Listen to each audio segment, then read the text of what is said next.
Chers auditeurs et auditrices de Méridien Zéro, bonsoir, c'est la rentrée. Vous êtes à l'écoute de La Méridienne du vendredi soir. Donc après nos camarades Lieutenant Sturm, Olivier Tissier, accessoirement, enfin pas accessoirement, mais un petit peu en différé, camarade Roberto avec l'écho des canuts.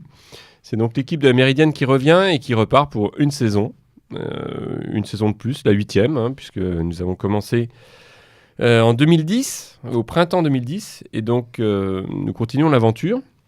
Alors ce soir, comme c'est une émission de rentrée, nous n'allons pas faire le récit de nos vacances, quoique. Peut-être que nous en parlerons.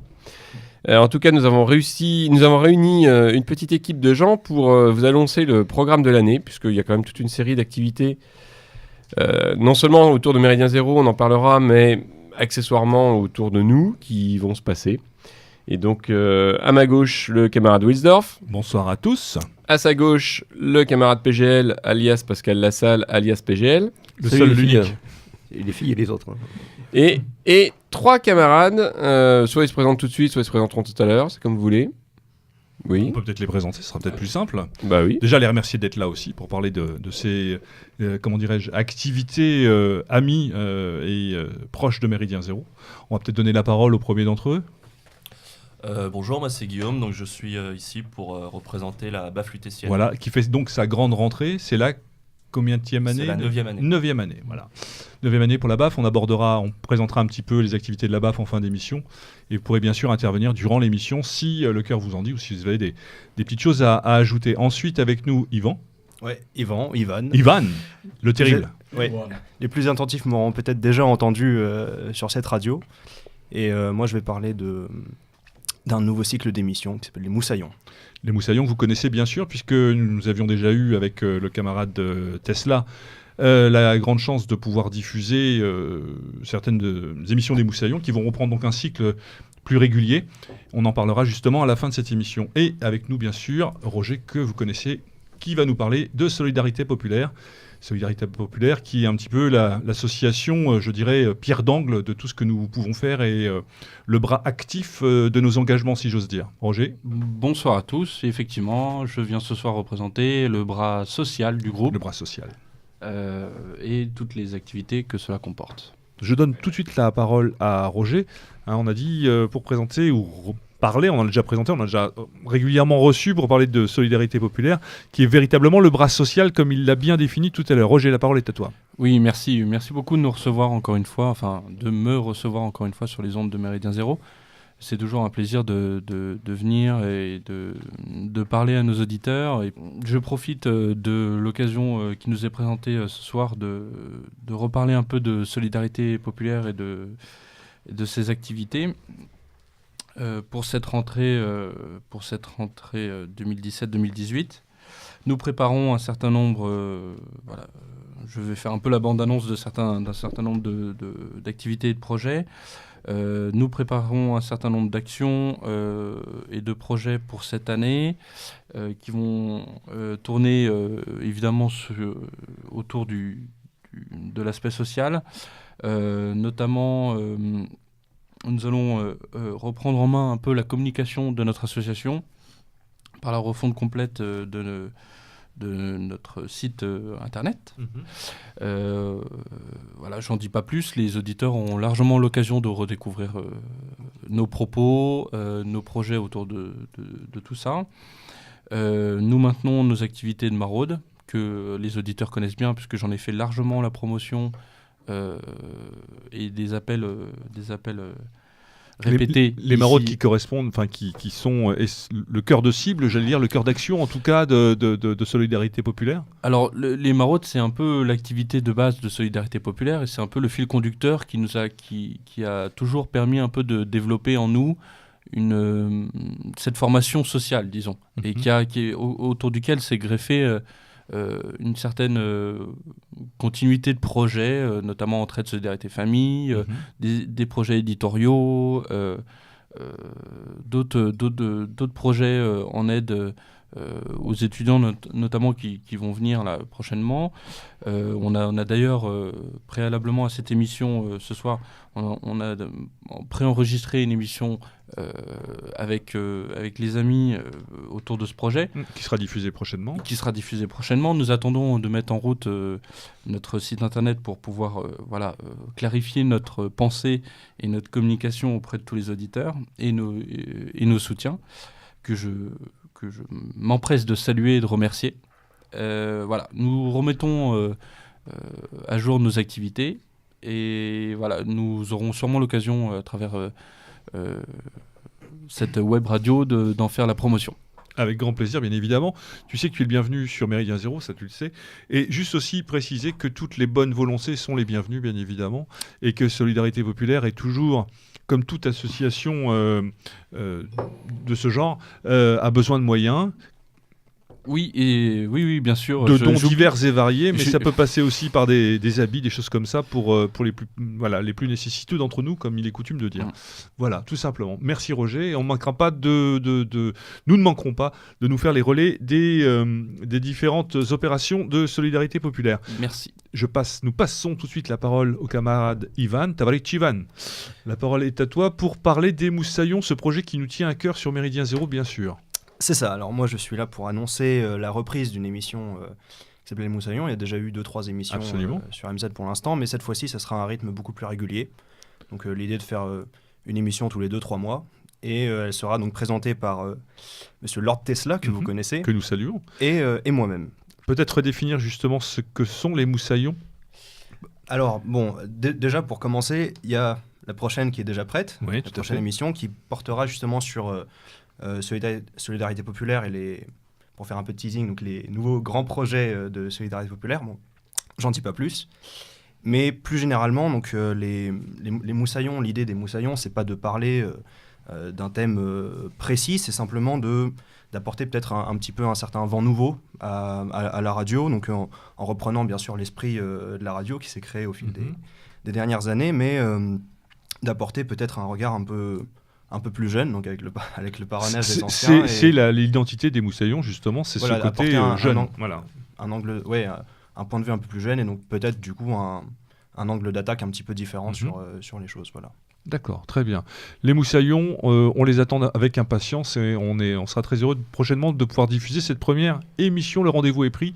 Et nous passons tout de suite... juste un petit mot avant. Non, c'est juste pour souligner quelque chose dont les auditeurs, auditrices n'ont pas forcément conscience. Et c'est du coup un appel à participation aussi. C'est que, c'est vrai que la radio tient sur une petite équipe. Une petite équipe qui fut jeune, qui l'est un petit peu moins à chaque jour qui passe. Non, mais comme tout le monde, ni plus ni moins. Mais c'est vrai qu'à un moment ou un autre, on n'a pas envie non plus de s'enfermer dans une posture qui finalement a été celle hélas, de Radio Courtoisie dans une certaine mesure, qui est en gros des gens qui se connaissent bien, qui vieillissent ensemble et qui à un moment ou un autre perdent aussi le fil et le lien avec d'autres auditoires, et en particulier des auditoires plus jeunes en tant que tels. Alors la jeunesse, on le sait bien, c'est comme on dit habituellement, c'est dans la tête, c'est pas... Oui, bien sûr, certes. Il n'empêche qu'à un moment, l'idée de relève est importante. Elle est importante pour tous les domaines du militantisme, mais elle est aussi importante pour la radio. Et donc, voilà, l'équipe des Moussaillons, c'est aussi un moyen de faire vivre ce médium et de pouvoir le prolonger. Aussi bien au niveau des tranches d'âge qu'à un moment dans la vitalité qu'il exprime. La chose devait être dite, donc nous passons tout de suite la parole à Nicolas pour parler justement de la rentrée... Guillaume, pardon, décidément. Donc la parole est à Guillaume pour nous parler justement de la rentrée de la baffe lutétienne. Alors la baffe lutétienne, pour préciser quand même que c'est presque le plus ancien ici présent, c'est 9 années d'existence. Donc ça, c'est à souligner. Donc cette rentrée, ça se passe comment, pour y faire quoi et avec qui? Dis-nous tout. Alors, la baffe lutétienne, excusez-moi, la baffe lutétienne, donc c'est un club de boxe patriote qui est né à Paris en septembre 2009. Nous avons pour but d'enseigner à nos adhérents les valeurs et la pratique des sports de combat. Nous les aidons à débuter ou à se perfectionner dans ce domaine.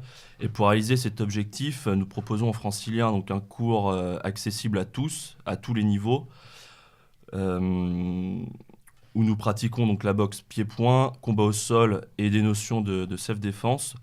Nous faisons en sorte que chacun progresse petit à petit dans le goût de l'effort et la camaraderie. Et de ça est né un véritable esprit communautaire, un esprit qu'on ne retrouve pas forcément partout aujourd'hui. Et nos cours s'adressent également aux femmes qui sont de plus en plus nombreuses à nous rejoindre. Pour les infos pratiques, donc nos cours ont lieu depuis maintenant 9 ans dans le 7e arrondissement de Paris, tous les lundis de 21h à 23h, de septembre à juin, pour une cotisation annuelle de 190 €.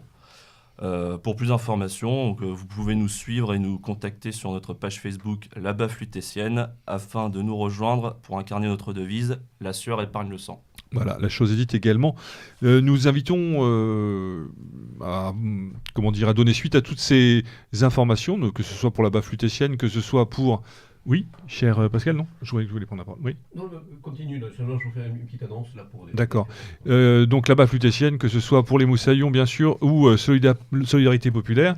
Vous dire aussi que notre site internet a également évolué, a changé durant cette pause estivale, et que nous aussi, nous avons besoin de vous. Vous verrez apparaître un petit encart, et c'est important parce que nous ne vivons pas d'amour et d'eau fraîche, même si nous sommes tous des bénévoles ici, mais nous avons besoin de subsides pour pouvoir continuer, travailler, développer et pérenniser nos activités. Avoir un local. Avoir un local, pouvoir continuer à faire des émissions dans de bonnes conditions pour mieux vous servir. Voilà, la chose est dite. Donc quand vous connectez sur ce site, sur Radio Méridien 0 RMZ, puisque tel est son nom désormais, vous verrez apparaître ce petit encart pour nous aider via PayPal. N'hésitez pas, nous en avons besoin et ce n'est pas un appel gratuit, nous en avons véritablement besoin. Et je vois Roger qui opine du chef. C'est un sujet d'actualité pour nous en cette rentrée 2017. Très bien. Alors le cœur de cette émission, il est quand même constitué autour du camarade PGL qui participe à côté de Méridien Zéro, à côté de Radio Courtoisie. Donc à côté en gros de ses activités radiophoniques. Le camarade PGL participe à un certain nombre d'initiatives, non seulement en direction de l'Europe de l'Est, évidemment, vous le savez bien, mais aussi en Europe occidentale avec les Lansquenets. Et donc, il va nous présenter un certain nombre de choses. Tout à fait, mon cher. En fait, les Lansquenets de Gabriel Adinolfi, qui se déclinent aussi sous la forme de think tank Europe. Et ce soir, donc, nous avons tous décidé un petit peu de faire le point sur une question qui s'est révélée depuis déjà plus de 4 ans clivante, ô combien clivante et passionnée et passionnelle, devrait-nous dire. Donc, s'est révélée clivante et passionnelle au sein de notre mouvance. C'est la question qui concerne le regard à jeter sur les événements donc, qui déchirent l'Ukraine, donc ce pays d'Europe orientale, depuis déjà la fin de l'année 2013. Donc nous sommes déjà intervenus à plusieurs reprises donc, sur ce sujet dans le cadre de notre émission, en prenant à contre-pied donc, certaines positions, pendant le contre-pied de certaines positions d'une certaine doxa qui a été largement partagée au sein de la mouvance au sens très large, c'est-à-dire un parti pris pour la Russie, pour la politique suivie par le Kremlin et pour les républiques séparatistes donc, du Donbass, de cette partie orientale de l'Ukraine. Nous sommes déjà expliqués un petit peu sur les aspects historiques, identitaires, liés aussi à l'actualité de ces événements. Donc ce soir, je voudrais, en tant que, à la fois observateur et acteur de certains événements en cours dans cette partie du monde, donc témoigner et intervenir pour faire le point sur 2 questions principales qui méritent un petit peu d'être abordées plus dans le détail et pour essayer aussi sûrement d'y voir plus clair dans des problèmes qui sont beaucoup plus complexes et nuancé qu'on veut le montrer, de part et d'autre d'ailleurs. Dans la question, tout d'abord, ce que je qualifie de néo-nationalisme ukrainien. On a écrit beaucoup de choses, on a dit beaucoup de choses, surtout souvent beaucoup de sottises et de bêtises. Là, je vous dis que ce soit de la part des médias mainstream ou de ceux qui se donnent une vocation de réinformation sur justement cette mouvance patriotique et nationaliste en Ukraine. Bon, avec souvent, donc, je vous dis, des clichés, des stéréotypes, empreints parfois souvent de contre-vérités propagandistes et simplificatrices, quand certains d'entre nous ne tombaient pas tout simplement de la réductio ad Hitlerum, donc en reprenant en fin de compte ces anathèmes diabolisants que se plaisent à employer nos adversaires en ce qui nous concerne. Donc cette question du nationalisme ukrainien d'une part, et surtout, dans le deuxième temps, les initiatives géopolitiques et pan-européennes que ces structures ont lancées, à savoir donc le réseau pan-européen Reconquista, qui est né notamment et s'est manifesté par une conférence internationale qui a eu lieu à Kiev le 28 avril 2017 et à laquelle j'ai participé. Et d'autre part, donc, un projet qualifié d'Intermarium, un projet géopolitique qui vise en tout cas les pays européens de cette partie de notre continent, c'est-à-dire l'Europe baltique, adriatique et mer Noire, et qui déjà visiblement connaît un certain retentissement médiatique, si je puis dire. Si je m'empare de l'actualité immédiate, c'est-à-dire il y a quelques jours, certaines plumes bien intentionnées, les sycophantes de service, oserais-je dire, je pense en particulier à un petit bourgeois politicien de Nantes qui est retourné à ses éditoriales, n'a manqué de se manifester dans les termes les plus véhéments, les plus hostiles, dans un article qui est plus un déchaînement de fiel sur justement le positionnement de certains d'entre nous concernant donc ces initiatives. Je le cite, je vais à tout seigneur, tout honneur. Un philosophe populaire bien connu qui s'appelle Michel, c'est pas mon frère, la conclusion du moment, mais Michel Audiard a eu des mots définitifs pour ce genre d'individu, mais quand même, on va lui faire son petit heure de gloire médiatique à ce monsieur, qui est une notoriété dans la mouvance et qui sévit depuis déjà plusieurs décennies. Donc il termine son article en parlant de ceux qui justement se positionnent en tout cas en sympathie avec ce projet Intermarium dont nous allons parler. Donc, il dit la chose suivante, reste que faire de la sous-traitance en fin de chaîne pour l'impérialisme américain n'est pas rien. Qu'agir avec la volonté claire de s'opposer à l'unification continentale est beaucoup, et le fait qu'on retrouve dans cette opération des individus déjà soupçonnés d'avoir travaillé pour le réseau Gladio est énorme. Rien que ça. Tout cela mérite au minimum d'être dénoncé, et mieux d'être combattu, et cela par tous les moyens nécessaires. Bon, mais écoutez, le message est reçu, je pense que ceux qui sont concernés, qui ne sont pas précisément des bisounours, apprécieront peut-être un petit peu l'invitation qui est lancée. En tout cas, tout cela nous montre que, en ce qui nous concerne, les auditeurs le savent bien, nous avons en tout cas toujours fait l'effort de nous départir de ce genre de propos, de menaces qui même relèvent plutôt de l'agitation stérile et de la mascarade concernant l'individu en question. Mais en tout cas,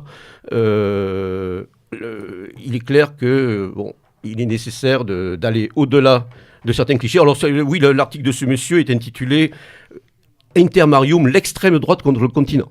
Monsieur n'hésite pas à reprendre les éléments de langage employés par nos adversaires pour les diaboliser, sans parler bien sûr des raccourcis, des approximations volontaires ou non. Je pense qu'elles sont volontaires parce que on peut dire beaucoup de choses de ce monsieur, mais il n'est pas bête. C'est quand même une plume qui peut être reconnue dans certains domaines. Enfin voilà, je ne vais pas développer davantage. On pourrait revenir éventuellement aussi sur des fois les voix discordantes qui se font jour par rapport à cette question. Je pense notamment à l'ouvrage qui connaît un certain succès, oui, tout relatif soit-il, dans nos mouvances, l'ouvrage de Lucien Cerise, le grand gourou de l'ingénierie sociale, intitulé « Retour sur Maïdan, la guerre hybride de l'OTAN ». Voilà, on pourra éventuellement aussi interroger. Ça, on pourra revenir sur cet ouvrage. Revenir au cours de... Ouais. Il est peut-être nécessaire, Pascal, au moment de débuter cette émission, de peut-être poser certains fondamentaux et de revenir à certaines données historiques et chronologiques pour remettre un petit peu les acteurs en place et remonter à la genèse de la situation ukrainienne telle qu'on la connaît aujourd'hui. Voilà, tout ça, en fait, c'est vrai que beaucoup... Je citais Lucien Cerise qui insiste beaucoup sur les faits. Et c'est vrai que son ouvrage est une compilation presque indigeste d'articles, de sources, qui sont même mises en avant de manière ostentatoire avec des citations in extenso reprises en ukrainien ou en russe. Personne ne va lire ça, bien sûr, la moitié des lecteurs, etc. Je veux dire, au-delà des faits, il y a les interprétations. Moi, je pourrais dire, bon, je terminerai pour le moment avec l'ouvrage de Lucien. Bon, les 3 quarts des sources qu'il a utilisées, je les ai eues à disposition, je les ai archivées. Il se trouve que je ne tire pas du tout les mêmes conclusions. Alors, pour répondre à ce que tu dis, effectivement, si on veut refaire un petit panorama, faire un petit retour en arrière sur, pour moi, la lecture à faire de ces événements, on peut être considéré comme quoi. Bon, il est coutume de dire que la révolution du Maïdan, la révolution dite de la dignité, a été une opération menée de concert par les services secrets, les services occidentaux, les Américains en particulier, et se présente comme une tentative délibérée de l'OTAN pour mener une guerre de nouveau genre. Bon, je suis totalement en porte-à-faux avec cette vision. Moi, ce que j'ai tendance à dire, et je pense m'appuyer sur des éléments concrets et vérifiables, c'est que on a pu considérer fin 2013 que la politique de Barack Obama était principalement tournée vers la zone de l'Asie-Pacifique et qu'il s'agissait de faire un reset avec la Russie. Cela malgré la présence d'éléments néoconservateurs dans ces administrations, mais là c'est toujours pareil, on est toujours dans le cadre un petit peu des luttes des fois de clans et de cénacles au sein de l'administration américaine. Et en fin de compte, ces événements sont arrivés. Et ces événements, ils ont largement été provoqués par une insurrection populaire qui a dégénéré en une véritable insurrection après que les forces de l'ordre de Viktor Yanukovych, donc le président de l'Ukraine de l'époque, aient réprimé de manière extrêmement brutale donc, une manifestation d'étudiants. C'est ça qui a déclenché les hostilités, et se sont greffées ces hostilités à partir du 1er décembre, nous sommes au 1er décembre 2013, l'intervention des groupes nationalistes radicaux ukrainiens. Peut-être rappeler justement que ce Yanukovych, qu'il était en place depuis déjà quelque temps, et qu'il représentait, je dirais, une mainmise du Kremlin sur l'Ukraine à l'époque. C'est pas si simple que ça. D'accord. D'abord, Yanukovych et Poutine ne pouvaient pas s'encadrer. D'accord. Yanukovych n'était pas si inféodé que ça au Kremlin. C'est d'ailleurs lui qui avait pris l'initiative du partenariat avec l'Union européenne, en donnant tous les gages possibles et imaginables pour ça.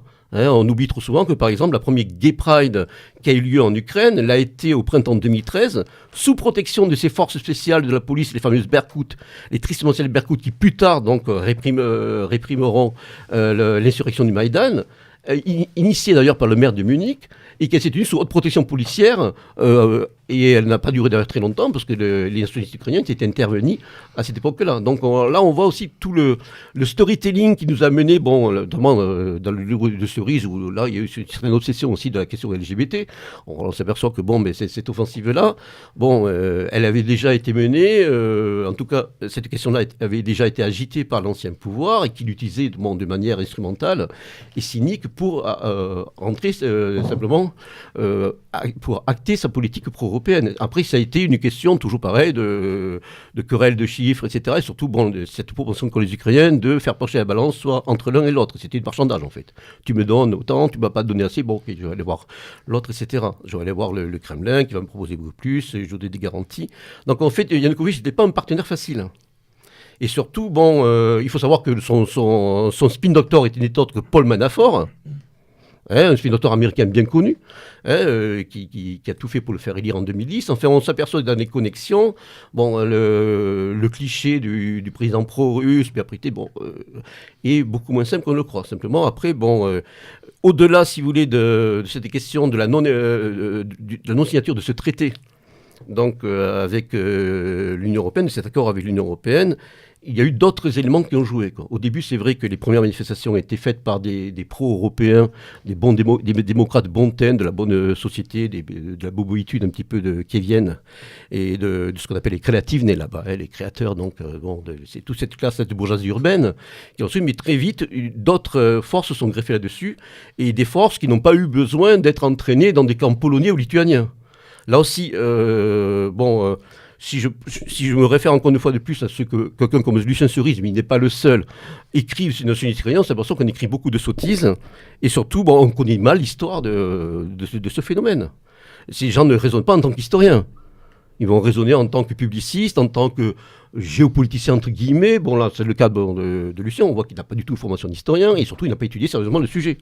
Je veux dire, on va greffer, si vous voulez, en fin de compte, des schémas préconçus, en disant ah ben c'est une révolution orange de plus, ah ben c'est comme en Syrie, ah ben c'est comme ça a eu lieu jadis sur d'autres théâtres d'opération, etc., sans prendre en compte les spécificités. Et surtout aussi, sans prendre en compte aussi l'intervention humaine, l'élément humain. Et là, c'est vrai, ça nous renvoie à un cadre plus large, c'est-à-dire que dans notre appréciation des faits, depuis plus d'une décennie, dans notre lecture des relations internationales, moi, c'est un peu ce que j'appelle le syndrome Messan, EER, complotiste. Enfin, bon, complotiste, j'aime pas trop ce mot qui est repris par lui, mais c'est-à-dire qu'en fait de compte, bon, par facilité intellectuelle, par simplisme, par binarisme, en fait de compte, on va... avoir, en fait, et puis il y avait toujours cette idée un peu de paranoïa, des forces agissant dans les coulisses, etc. Ce qui ne veut pas dire que ces forces n'existent pas, une fois de plus. Ce qui ne veut pas dire que des fois, il n'y ait pas de conspiration, de complot. Mais notre mouvance n'est pas des moindres, enfin, et pas des moindres de ses représentants, hein, parmi les plus intelligents, se sont laissés, je pense, imprégnés par ce type de doxa, par ce type de vision, qui en fin de compte s'avère au final simplificatrice souvent, réductrice, et au final erronée. Et pour moi, la question ukrainienne m'est apparue vraiment éclatante, édifiante dans cette perspective-là. Parce que bon, j'ai la faiblesse de penser que je la connais un petit peu, ça fait bientôt une dizaine d'années que je travaille dessus, en tant à la fois que militant, en tant qu'historien aussi, je suis quand même une formation historien, et puis surtout en vivant aussi, des expériences, en allant dans ce pays régulièrement, en rencontrant les gens, et puis en m'intéressant, en observant. Je crois que c'est aussi quelque chose qui est fondamental. Enfin, je veux dire, c'est une démarche que nous devons avoir. Ce n'est pas nouveau chez moi, et j'en parle depuis très longtemps. Et là, je me suis aperçu que le traitement médiatique qui a été mené dans cette affaire, d'où qu'il vienne, le média mainstream, on n'est pas surpris, c'est la traditionnelle russophobie, occidentalocentrée, etc. Ça, aujourd'hui, on ne peut même pas en parler. Je veux dire, ça fait partie presque du paysage.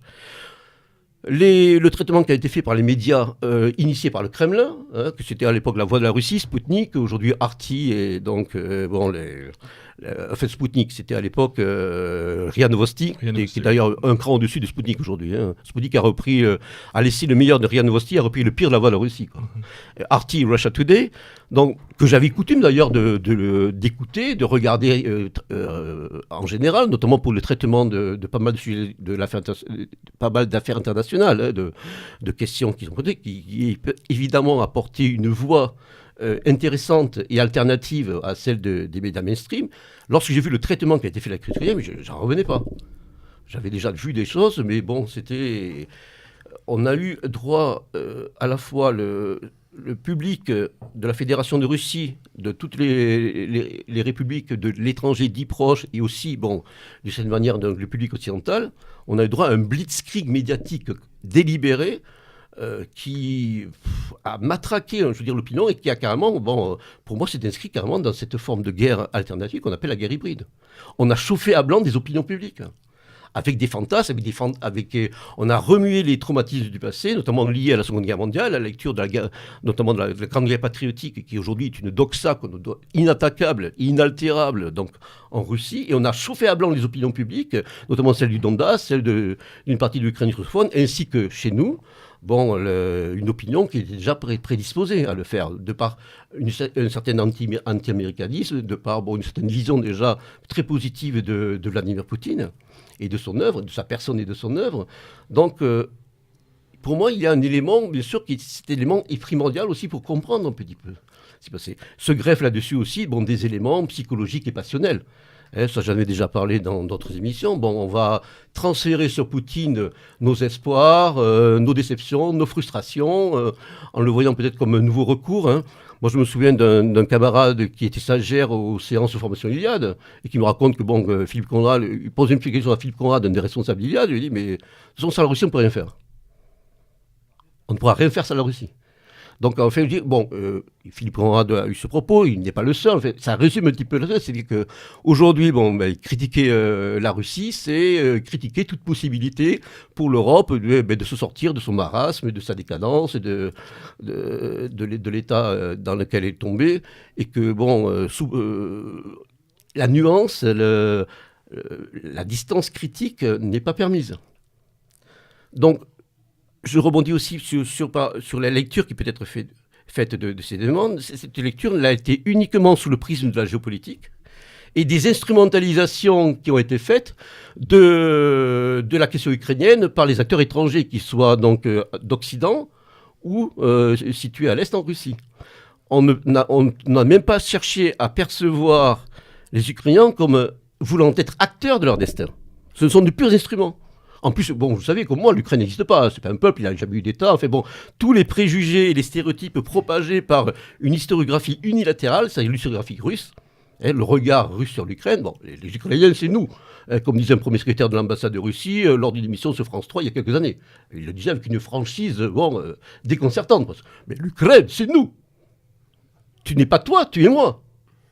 Donc je crois que bon, il faut aussi quand même. Moi, j'étais sidéré de voir, notamment dans les camarades dont nous partageons la même sensibilité, à savoir, pour le dire très simplement, la Nouvelle Droite et la sphère nationaliste révolutionnaire, qui a quand même, que je sache en tout cas à l'origine, une dimension identitaire et civilisationnelle dans les choix, dans les positionnements qui doivent être les nôtres. J'ai été espanté de voir que cet élément n'était pas pris en cause. Soit par mes connaissances, ce que je peux encore admettre, mais surtout, on n'est pas au-delà de mes connaissances. Non, là, de manière délibérée, on va faire primer d'autres éléments et on va être incapable de voir aussi, peut-être les éléments qui ont été déterminants de déclenchement de cette crise.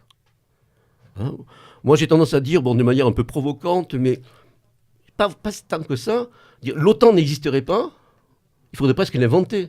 C'est-à-dire que dans le déclenchement de cette crise, il y a ce contentieux non résolu, ce contentieux historique identitaire non résolu entre Russes et Ukrainiens, et force est de constater que la balle, à ce niveau-là, est largement dans le camp du Kremlin.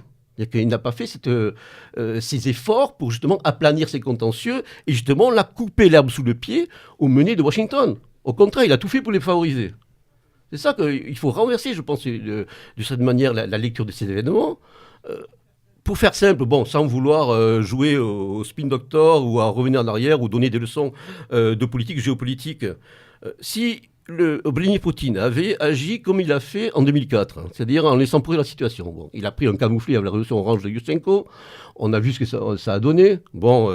Des querelles de cours de récréation de bas étage entre des politiciens oligarques qui se partagent l'État comme une part de gâteau avec un amateurisme, je veux dire, flagrant, une irresponsabilité flagrante qui a même lassé leurs partenaires occidentaux.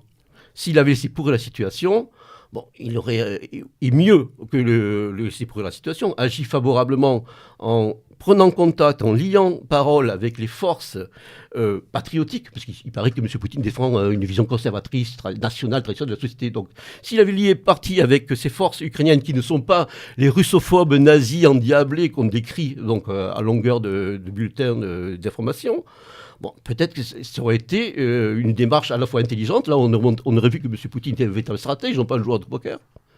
Un bon tacticien, mais qui réagit sur le moment, souvent avec habileté, mais il n'a pas de vision d'ensemble. Et d'ailleurs, ce que lui reproche Douguine. Hein. Moi, je ne cache pas mon désaccord profond avec Alexandre Douguine. Et je peux en parler de manière autant plus facile que j'ai quand même contribué à diffuser sa œuvre en France, notamment en dirigeant l'édition française d'un de ses derniers ouvrages. Mais Alexandre Douguine a un regard assez juste sur Poutine. Il dit Poutine est un pragmatique, c'est un centriste. De temps en temps, il penche du côté libéral, du côté eurasiste, etc. Et il tranche jamais vraiment. Donc, il n'a pas vraiment de vision. Il n'est pas porteur d'une véritable vision du monde.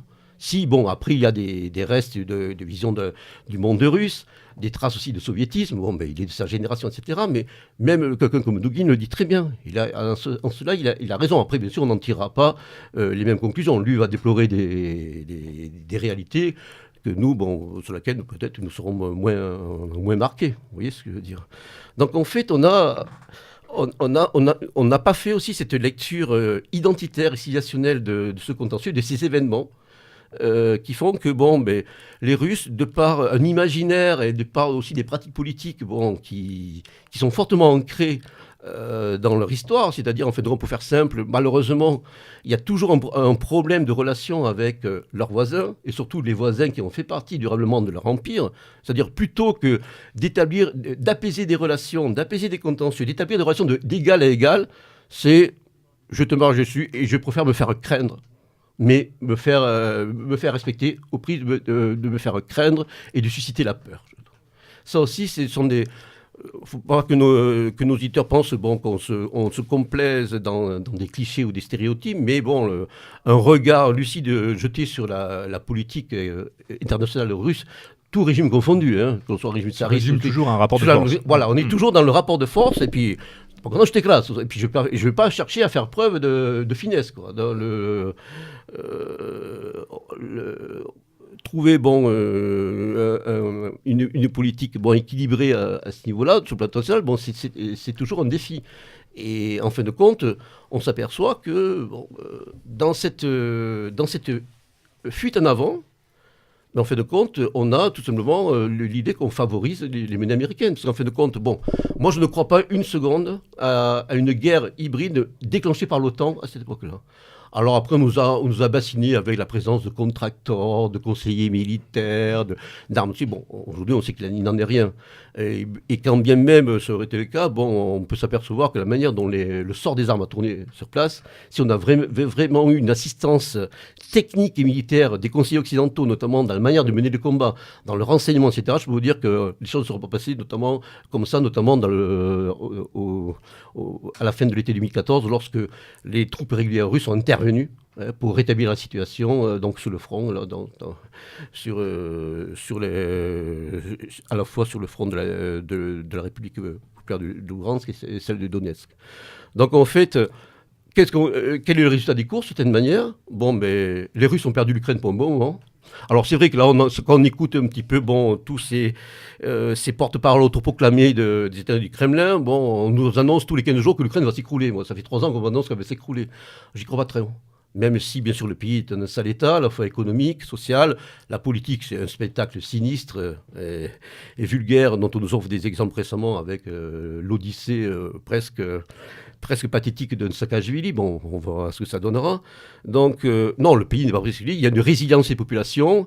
Ces populations ont vécu, justement, depuis une indépendance formelle de 91, tant bien que mal. On voit aujourd'hui que, il y a une capacité d'automobilisation du peuple ukrainien, notamment par le mouvement des volontaires, à la fois dans les bataillons, puis ensuite surtout l'assistance qu'on a reçue des bataillons, qui ont pallié à la fois aux insuffisances de l'État. Il faudra insister là-dessus et expliquer justement la spécificité de ces bataillons et leur rôle, et cette manière de fonctionnement qui est quand même, je ne vais pas dire atypique, mais qui est quand même très particulière à l'Ukraine, justement. Mais ça fait partie un petit peu de la mentalité nationale. C'est un peu l'esprit cosaque. C'est-à-dire, c'est l'esprit d'auto-organisation. Je dirais qu'en Ukraine, il y a l'absence d'une longue tradition étatique, une tradition étatique durable, ce qui fait dire à certains que le pays n'existe pas. Mais ça, c'est un vieux préjugé que partagent les vieux peuples comme le nôtre, et on le partage d'ailleurs le peuple russe, qui place en fin de compte la légitimité d'un pays sur l'existence d'un État fort sur la longue durée. Au contraire, l'histoire ukrainienne nous montre que ce peuple a réussi à s'organiser en communautés diverses, les communautés guerrières cosaques, qui étaient des sortes de démocratie guerrière, de semi-démocratie guerrière, qui élisaient leur chef et qui avaient surtout ces capacités d'auto-organisation face donc au corps constitué. Et on a retrouvé cette mentalité qui est assez différente de la mentalité russe. Donc, dans justement ce phénomène du Maïdan, qui est, quoi qu'on puisse en penser, a été organisé un peu comme un vaste camp cosaque avec, aussi c'est pareil, ces structures d'autodéfense, ces compagnies d'autodéfense, ces ravitaillements, et surtout ces gens qui se vouent à une tâche collective sans demander des comptes à l'État, sans surtout attendre des choses des autorités qui au mieux sont incompétentes, au pire sont complices dans le fait de ne rien faire ou d'agir contre même. Et ça participe probablement aussi au fait que nous, en Occident, ce sont des choses qu'on a du mal à intégrer, en tout cas à comprendre. Mais, je pense qu'on devrait les comprendre. Cette logique d'autonomie et de fonctionnement autonome, justement. Oui, mais c'est ce que je disais tout à l'heure. Aujourd'hui, ce prisme géopolitique, où tout de suite on dit de toute façon, c'est des idiots utiles. De toute façon, ça va échouer. De toute façon, ils vont se faire manipuler. Je veux dire, il y a à la fois déjà un fatalisme résigné, et surtout une incapacité à observer des dynamiques organiques et communautaires qui ont tout pour nous séduire. Nous, on se dit, attaché à juste titre donc, à l'idée de communauté, à l'idée de clan, à aider aussi d'établir en fin de compte des actions, des solidarités en dehors des corps constitués qui nous sont souvent hostiles, sinon indifférents. Et là, non, c'est l'arbre qui va cacher la forêt, de cette manière, mais c'est un grand classique. Et là, on aurait dû monter. Alors, si, il y en a quand même qui vont dire sur un ton paternaliste, ah oui, c'est bien joli, c'est bon, mon petit gars et tout, mais au final, c'est bien sûr Washington qui va remporter la mise, quoi. Et puis surtout, on va faire le jeu de Washington face à nos amis russes. Alors, il ne faut surtout pas aller au-delà d'un tel constat. Alors qu'en fait, on s'aperçoit que les causes ne sont pas les conséquences, c'est des manières, et que si les Russes avaient agi de manière plus posée, plus intelligente, on aurait pu finir par arriver, enfin en tout cas, la situation aurait sûrement pourri le pouvoir ukrainien, que c'était Poroshenko ou pas qui a été élu. D'ailleurs, Poroshenko a été élu grâce à Poutine. Hein. Il n'y aurait pas eu d'ingérence russe. D'abord, la récupération de la Crimée, sur le fond duquel je ne parle pas du fond, je parle surtout de la manière dont c'est fait. Hein, on peut parler après de la légitimité de la Crimée à retrouver le chemin de la Russie.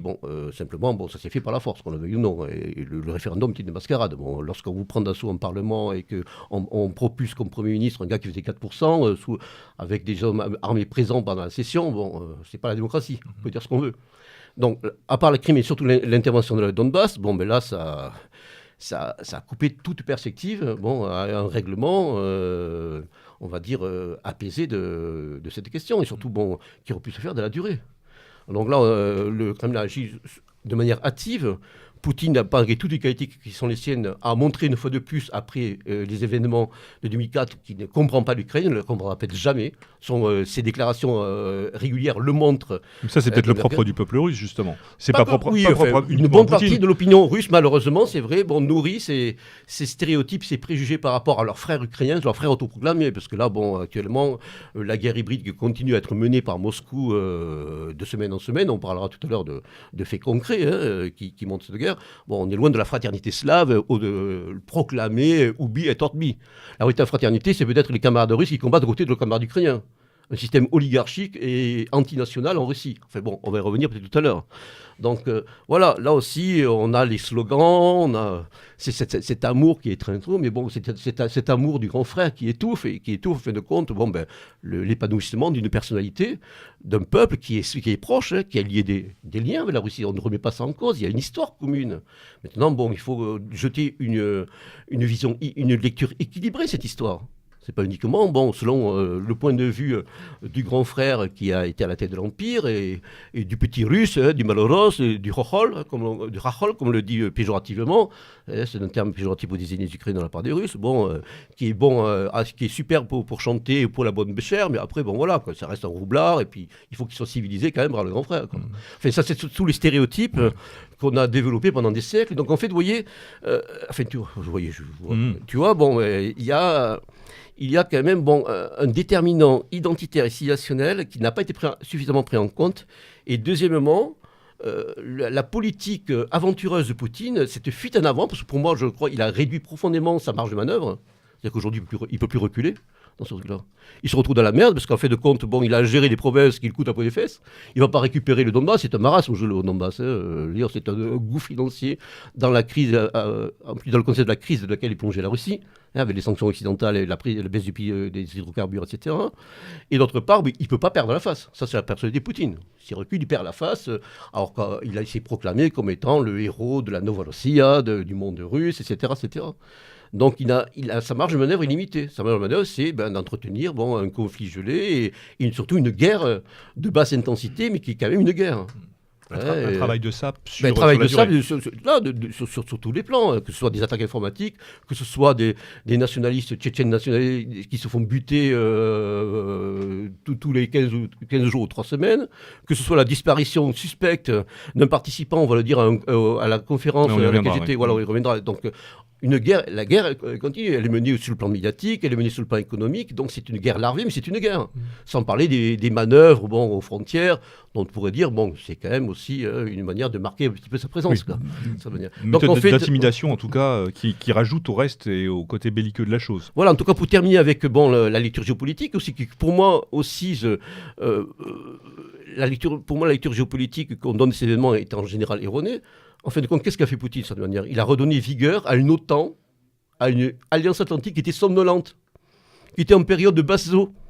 Il ne faut quand même pas oublier que même si effectivement des nations européennes d'Europe centrale et orientale ont rejoint l'OTAN, c'était par vide stratégique. Elles ont, au début des années 90, tapé à la porte de l'Union de l'Europe occidentale, qui était une coquille vide. Donc nous sommes quelque part responsables aussi du fait que, ayant été dans l'incapacité, notamment par rapport à ce qui était stipulé par le traité de Maastricht, de mettre en place une identité européenne de défense, ces peuples qui n'ont pas oublié les décennies qu'ils ont passées sous domination russe ou soviétique, à juste titre, et surtout par le fait que même sous Boris Yeltsin, le pro-occidental, on continue à avoir dans la société civile russe et au sein des élites politiques et intellectuelles des déclarations belliqueuses, nostalgiques, du type néo-impérialiste, on peut comprendre qu'ils aient tenté à se doter d'une assurance vie, avec l'article 5 de l'Alliance Atlantique.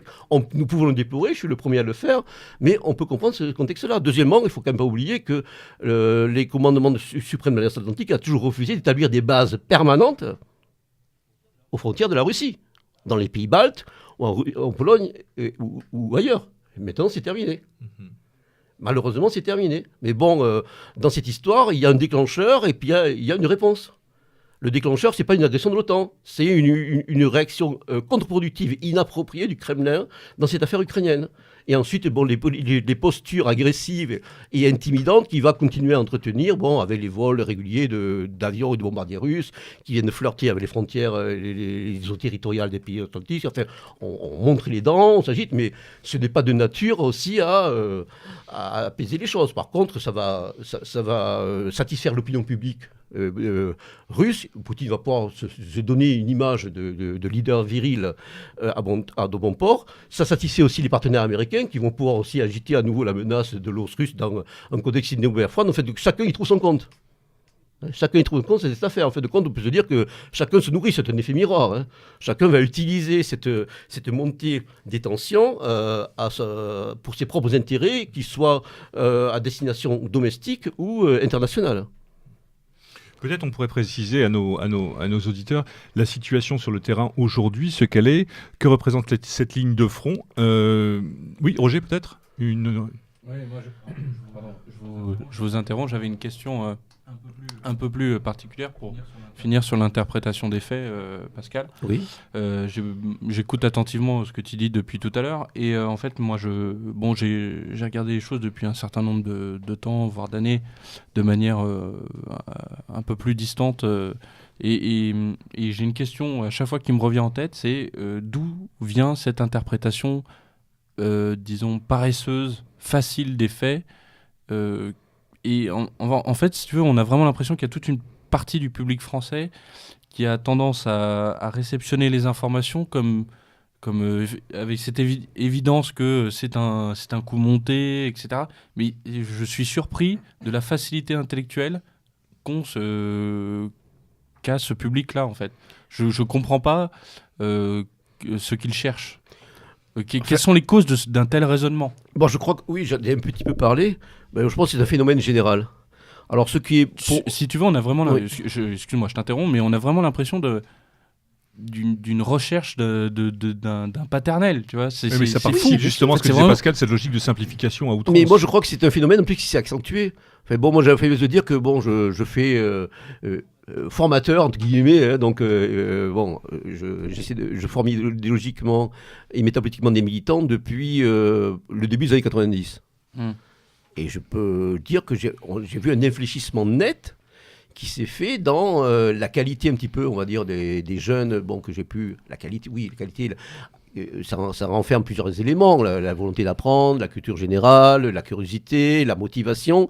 Il y a un tournant qui s'est fait à partir du début des années 2000 et qui est concomitant notamment avec les événements de septembre et l'habitude qu'on va avoir de perpétuer des visions des événements que les médias mainstream qualifient de complotistes, mais qui n'en recèlent pas moins des vérités. Moi, j'avoue que, je ne cache pas que j'ai adhéré, d'une certaine manière, aux thèses de Messan et puis de tous ces épigones, très tôt. En tout cas, j'ai remis en cause la thèse officielle si on prend les événements du 11 septembre. Le problème, c'est qu'après, c'est l'idée de systématiser ces grilles de lecture bon, qui peuvent se révéler réductrices, simplificatrices, binaires, à tous les événements qui vont déchirer notre monde et qui vont parcourir les relations internationales. Se greffe là-dessus, comme disait, le fait des phénomènes sociaux, psychologiques qu'on peut constater. Hein, donc l'affaiblissement du goût, de la culture, le goût de lecture, la capacité de faire un retour sur soi, de méditer des lectures, de réfléchir, de faire preuve d'esprit critique. Donc, alors, ce qui me sidère, moi, davantage, c'est de voir que ce phénomène se répand, y compris parmi les plus intelligents, les plus doués, parmi nos élites intellectuelles. Quand je vois des vieux camarades de combat, des compagnons proches de la mouvance dont je suis issu, la Nouvelle Droite, je suis sidéré. Je suis chagriné, sidéré et un peu irrité. Bon, on a remarqué que j'étais un peu irrité ces dernières années. Mais quand même... Ça me semble, et c'est pour ça que je me dis, il y a tous ces phénomènes dont tu t'inquiètes à juste titre et que tu décris, mais il y a aussi une part d'irrationnel. Si tu veux, moi j'ai une vision, disons, un peu plus... Ne m'en veux pas de ces propos, mais j'ai une vision un peu plus jeune des choses. Oui, non, mais je vois beaucoup d'amis, de camarades, etc., qui me disent, mais pourquoi cette recherche d'une quelconque autorité russe, c'est fou, quoi, je veux dire... On n'a jamais eu de fait aussi démonstratif dans notre quête d'autonomie, de liberté, etc. D'exemples. On n'a jamais eu d'exemple aussi intéressant, du moins à exploiter. Et puis en même temps, mais attends, c'est trop facile, donc c'est louche. C'est fou comme raisonnement de penser les choses à l'envers à ce point-là, quoi. Et cette facilité intellectuelle, elle est vraiment horrible. En arriver à un point tel de non-distance des faits, des événements avec nos pensées, c'est fou, quoi. Moi, je crois qu'on est confronté, mais là, c'est pas moi qui le dis, on est dans une phase d'épuisement. On est en phase d'essoufflement. Quelqu'un qui nous échappe au Vénère l'avait très bien analysé et écrit. Nous sommes des vieux peuples. Hein. Si on reprend la terminologie, la dichotomie de Mola van den Broek, les jeunes peuples, ils sont à l'Est. On va reparler. En Europe centrale et à l'Est. Ils ont encore des capacités de vigueur, ils ont une vigueur collective, ils ont encore des capacités de réaction que nous sommes en train de perdre, ou alors que nous portons avec quelques minorités actives qui ne représentent pour le moment pas grand-chose, et que nous essayons justement d'éveiller, d'activer, de perpétuer en tout cas. Et c'est étonnant parce que justement tu cites Dominique Vénère, mais c'est quand même un des auteurs, enfin moi pour ce que j'en ai lu, qui dit très souvent, qui écrit très souvent que c'est à nous de chercher en nous, au tréfond de notre civilisation et de notre peuple, les raisons de notre réveil. Bien sûr, Sinn Féin. Alors je ne comprends pas quelle est cette... Alors peut-être je rencontrerai d'autres personnes qui me l'expliqueront, mais je ne comprends pas cet appel, ce besoin d'aller chercher ailleurs ce qu'on aurait plus ou moins à travailler aujourd'hui en nous. Oui, parce qu'il y a une perte de référentiel, il y a une perte de repères qui fait qu'aujourd'hui, on a cette facilité d'aller chercher ailleurs ce que l'on n'a pas envie de chercher chez nous, je pense tout simplement. Alors pour justement, quelques mots sur cet ailleurs, dans cet ailleurs, c'est la Russie. En l'occurrence. Il faut quand même être bien clair, d'une certaine manière. La Russie joue selon ses intérêts, c'est tout à fait légitime. La question est de savoir jusqu'où ces intérêts recoupent les nôtres, en tout cas les intérêts que nous voulons être nôtres par rapport à la vision que nous faisons de l'avenir de nos peuples, même si nous ne représentons rien. Nous devons quand même tracer un chemin, nous devons quand même développer une vision du monde, nous devons quand même faire des propositions. C'est ça le but aussi des intellectuels organiques et des éveilleurs, de cette manière, dont nous essayons d'être à notre petite mesure. Donc dans le cas de la Russie, la chose est très simple. Nous sommes les combattants d'une vision du monde. Nous combattons aussi dans un espace historique, géographique, civilisationnel et ethnique qui est le continent européen. Toute l'histoire des siècles écoulés montre qu'un pays comme l'Ukraine est indiscutablement européen, malgré les fractures internes, malgré les dysfonctionnements, malgré toutes les agressions aussi dont il a été l'objet, tous les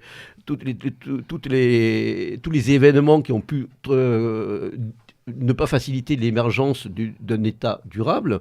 L'histoire de l'Ukraine est indiscutablement européenne. Les Russes se posent encore la question. Le débat entre occidentalistes et salafistes n'a toujours pas été tranché. Et actuellement, la balance, elle pense plus vers la Russie comme une entité civilisationnelle propre, qu'elle se décline sous le terme de monde russe ou sous le terme de néo-eurasisme.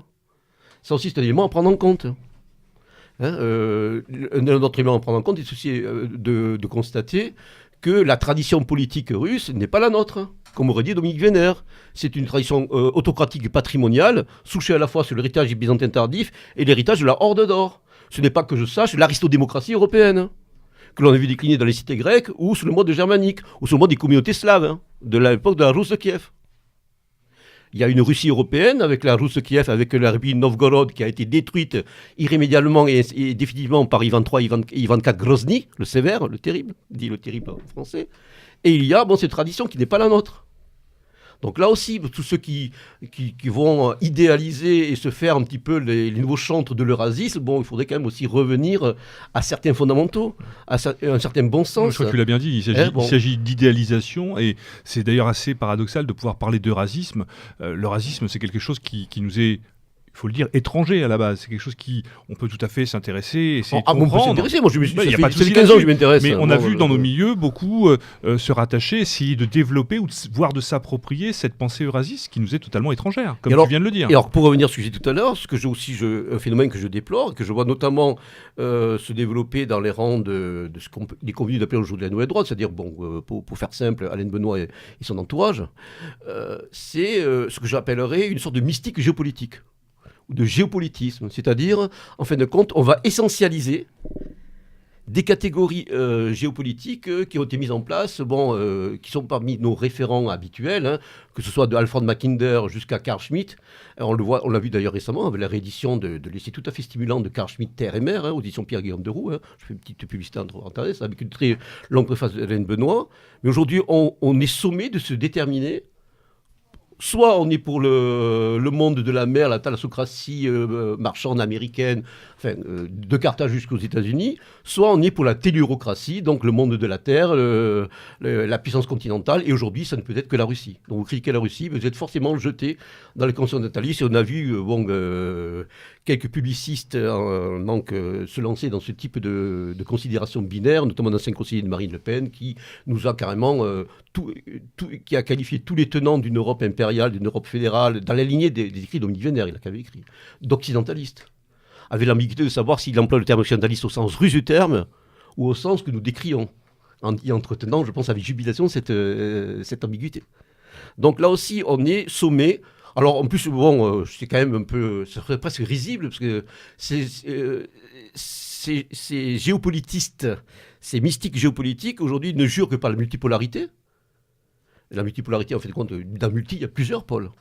On n'est pas obligé de s'inféoder à un. Et en fin de compte, leur raisonnement revient à mettre en place une nouvelle bipolarité. C'est-à-dire, il y a un vrai paradoxe par rapport à ça. Tu es contre les Russes, non, là, tu es jeté dans les bras de l'ennemi. Comme si seule la Russie pouvait incarner donc, une alternative et devait être exempte de toute critique. Je précise encore une fois de plus, parce qu'il sera nécessaire de préciser, qu'on peut toujours voir avec satisfaction des actions russes sur le plan international qui vont plus ou moins dans le sens de nos intérêts. Notamment l'intervention en Syrie, notamment, oui. Où là on peut sans critique reconnaître que Poutine a été extrêmement efficace, a agi efficacement sur le plan tactique avec un investissement minimum et a mis fin à une dynamique délétère qui visait à accentuer, à aggraver les phénomènes qu'on peut constater et avec tous les effets induits, notamment les vagues migratoires, etc. etc. Moi, je n'ai pas de gêne de le dire. Maintenant, ce que j'ai tendance à dire, c'est que la politique, par contre, qu'il a mis en place vis-à-vis de ses voisins d'Europe de l'Est, qu'ils soient de l'étranger proche ou proche, et elle est funeste et elle est contre-productive. Et là, nous devons clairement marquer notre position et notre critique et notre opposition. Alors, pour revenir aux précédents propos, peut-être préciser aujourd'hui comment se situe cette ligne de front, géographiquement, ce qu'il en est en Ukraine à l'heure où nous parlons, avant de revenir plus en détail, parce que c'est aussi ça le cœur de notre émission, de parler de ces bataillons et de ces mouvements nationalistes qui nous sont chers et qui aujourd'hui sont sur cette même ligne de front. Qu'est-ce qu'il en est aujourd'hui sur le terrain pour parler pratique ? Oh, il y a eu une stabilisation dans le cadre, à la suite des accords Minsk, il y a une sorte de stabilisation du front, mais enfin, je veux dire, les hostilités n'ont jamais cessé sur un mode de plus ou moins grande intensité, c'est-à-dire que les armes lourdes sont toujours utilisées, de part et d'autre, et que bon, mais chaque semaine, il y a des victimes à déplorer. Que bon, Et cette ligne de front, elle s'étend sur...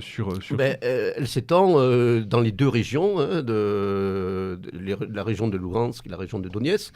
Donc une bonne partie, les 2 tiers de chaque région sont contrôlés par les forces séparatistes soutenues par Moscou. Et puis les autres ont été... la ligne de front s'est gelée, si vous voulez, après les accords de Minsk 2, quoi. De cette manière, mais bon, c'est une guerre de basse intensité. Et puis, il y avait toujours la menace de... Bon, il y a des mouvements de troupes permanents, hein, la région de Rostov, tout ça. On voit que régulièrement, ils ont restructuré leur commandement intérieur. Et on voit qu'ils massent des troupes à la fois au Bélarus et à la fois aussi dans cette région-là, avec des matériels qui ne devraient pas être... enfin, je veux dire, qui potentiellement pourraient être utilisés pour une intensification des combats de cette manière. D'accord. Alors pour ce qui est des acteurs sur le terrain, et notamment de ces bataillons dont on parlait, de ces communautés agissantes militaires, mais aussi politiques, leurs pendants politiques, on peut...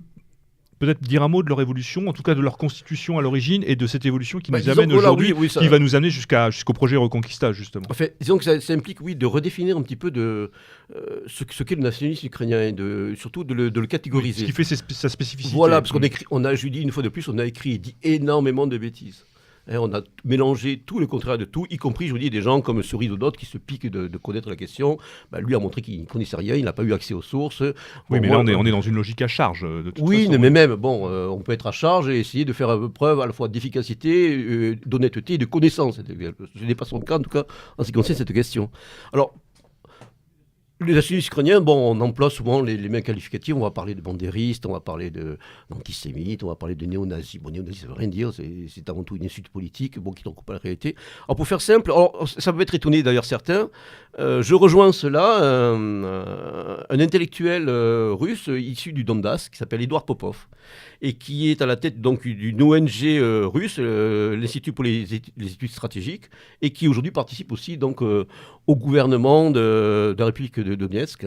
Popov a écrit plusieurs articles qui sont accessibles en anglais, et lui-même a étudié le nationalisme ukrainien depuis longtemps, et j'ai été surpris de voir que je rejoignais une partie des hypothèses. Alors que dit Popov, et moi aussi, qu'est-ce que j'ai pu constater au terme de recherche de plusieurs années? Parce qu'en fait de compte, aujourd'hui, on peut définir grosso modo les catégories ukrainiennes en deux grandes parties, deux grandes catégories. Il y a d'abord le nationalisme ukrainien le plus connu, qui est le nationalisme galicien. C'est-à-dire un nationalisme qui est né dans cette partie de cette fameuse Ukraine de l'Ouest, qu'on décrit comme indécrotablement nationaliste, bandériste, extrémiste, néo-nazi, etc. Dans cette partie de l'Ukraine qui a fait partie longuement donc, de l'Empire austro-hongrois, ensuite de la Pologne, dans les partages qui ont été faits dans cette partie du monde jusqu'à la Seconde Guerre mondiale. Elle a rejoint l'Union soviétique en 1945.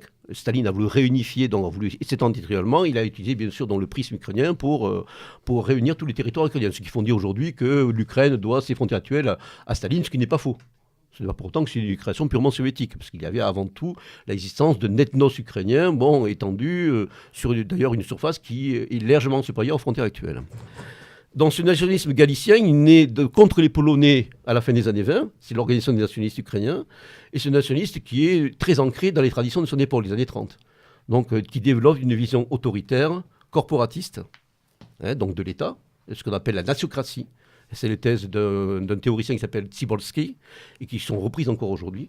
Donc ce nationalisme ukrainien, c'est un nationalisme qu'on qualifiera de provincial, un nationalisme d'intraverti, c'est-à-dire un nationalisme dont l'horizon reste cantonné à l'Ukraine et qui veut l'ériger comme un État-nation, un État national, contre ses ennemis, c'est-à-dire la Pologne à l'époque et la Russie soviétique, la Russie Union soviétique. Donc ce nationalisme, c'est celui qui va se développer donc, dans les fin des années 30 et début des années 40, qui va miser sur l'Allemagne, mais l'Allemagne montrera très vite qu'elle n'a pas du tout envie de ce nationalisme ukrainien. Donc ils proclameront un État ukrainien indépendant à Lviv dans les sillages de l'opération Barbarossa en juin 1941. Les Allemands couperont court. ils emprisonneront donc le chef de la branche révolutionnaire de ces nationalistes, Stepan Bandera, donc qui est aujourd'hui un épouvantail donc en Russie, qui est considéré comme un grand méchant. Et ces nationalistes ukrainiens combattront sur plusieurs fronts pendant la Seconde Guerre mondiale, contre les Polonais, contre les Allemands et ensuite contre les Soviétiques, lorsque le sort des armes fera que la Wehrmacht et les troupes de la FNS reflueront face sur le front de l'Est à partir de 1943-1944. Donc ce nationalisme ukrainien, il va se pérenniser dans la diaspora, en Occident. Université ukrainienne à Munich, au Royaume-Uni et surtout en Amérique du Nord, où il y avait déjà des communautés ukrainiennes importantes, surtout au Canada. Donc il va maintenir la flamme de nationalisme ukrainien, notamment sur le plan mémoriel, sur le plan des travaux historiques, etc. Donc les anciens de cette armée de partisans qu'on appelait l'armée insurrectionnelle ukrainienne, la fameuse UPA, qui d'ailleurs va résister jusque dans les années 50. Leur leader, le Michael Kolis ukrainien, Roman Chorevitch, sera tué par les agents du NKVD dans les années 50, en 1950, dans les environs de la ville de Lviv. Ce nationalisme ukrainien, donc traditionnel, galicien, de l'Ouest, va revenir en Ukraine avec l'indépendance formelle de 1991. Et il va fonder plusieurs partis politiques, mais qui auront modéré un petit peu leur message. C'est-à-dire qu'ils seront passés d'une vision autoritaire, on va dire presque fascisante, pour nous c'est pas un truc, notamment dans la lignée des écrits de son théoricien, le Moras ukrainien, Dmitro Dontsov, qui était un homme ouvert d'ailleurs sur les problématiques intellectuelles de l'époque. Il lisait Moras, il lisait Spengler, il lisait Nietzsche, etc. C'était pas donc un petit nationalisme étriqué provincial. Donc ce nationalisme revient en Ukraine, mais sous une forme un petit peu modérée, national-démocratique. Sur le plan économique, plutôt libéral, même si ce n'est pas de l'ultralibéralisme, en fin de compte, un conservatisme de droite. Donc c'est celui qu'on voit avec les drapeaux rouges et noirs, dans les drapeaux rouges et noirs de l'ULUPA. Et donc ça a donné lieu à plusieurs partis politiques, le Congrès des nationalistes ukrainiens, ainsi que des formations paramilitaires, comme l'organisation Trezub Stepan Bandera, celle qui sera le noyau du Pravi Sector plus tard, en 2013-2014. Et plus tard, un parti un peu truc, le parti Svoboda, qui, lui, même s'il recèle des éléments ethniques assez forts, est aussi axé là-dessus. Donc, dans ce nationalisme ukrainien, il y a la lutte contre tous les ennemis de l'Ukraine, les Russes en particulier, vu que les relations avec les Polonais vont s'améliorer, et il y a aussi l'idée d'un nationalisme ethnique. Et donc, c'est surtout l'ethnos ukrainien qui est valorisé, la langue, la mémoire historique, une historiographie alternative, etc. Donc ce nationalisme, c'est le nationalisme de l'Ouest, c'est celui qui est traditionnellement dépeint comme les Afro-néo-nazis, alors qu'en fait, dans leur projet d'ailleurs, c'est un nationalisme qui est à la fois ethnique mais aussi étatiste, qui instaure à la fois un nationalisme qui est à la fois civique et étatiste, qui est beaucoup moins, qui n'a pas du tout de caractéristiques nazi au sens de science politique du terme, par rapport aux épithètes qui lui sont décernés. Le deuxième nationalisme qu'on connaît beaucoup plus mal, c'est le nationalisme de l'Est, le nationalisme du Dnipro, le fleuve, donc le grand fleuve qui coupe l'Ukraine. Ce nationalisme est né à Kiev ou à Kharkiv. Kharkov pour les russisants, c'est-à-dire l'ancienne capitale de la République socialiste soviétique d'Ukraine, à ses débuts. Dans ce nationalisme que le Popov, le politologue russe du Donbass, Popov, qualifie de extraverti, d'un nationalisme impérial. C'est un nationalisme qui va se réapproprier une vision donc impériale, une vision d'une grande Ukraine, mais où les thématiques ethniques sont beaucoup moins développées.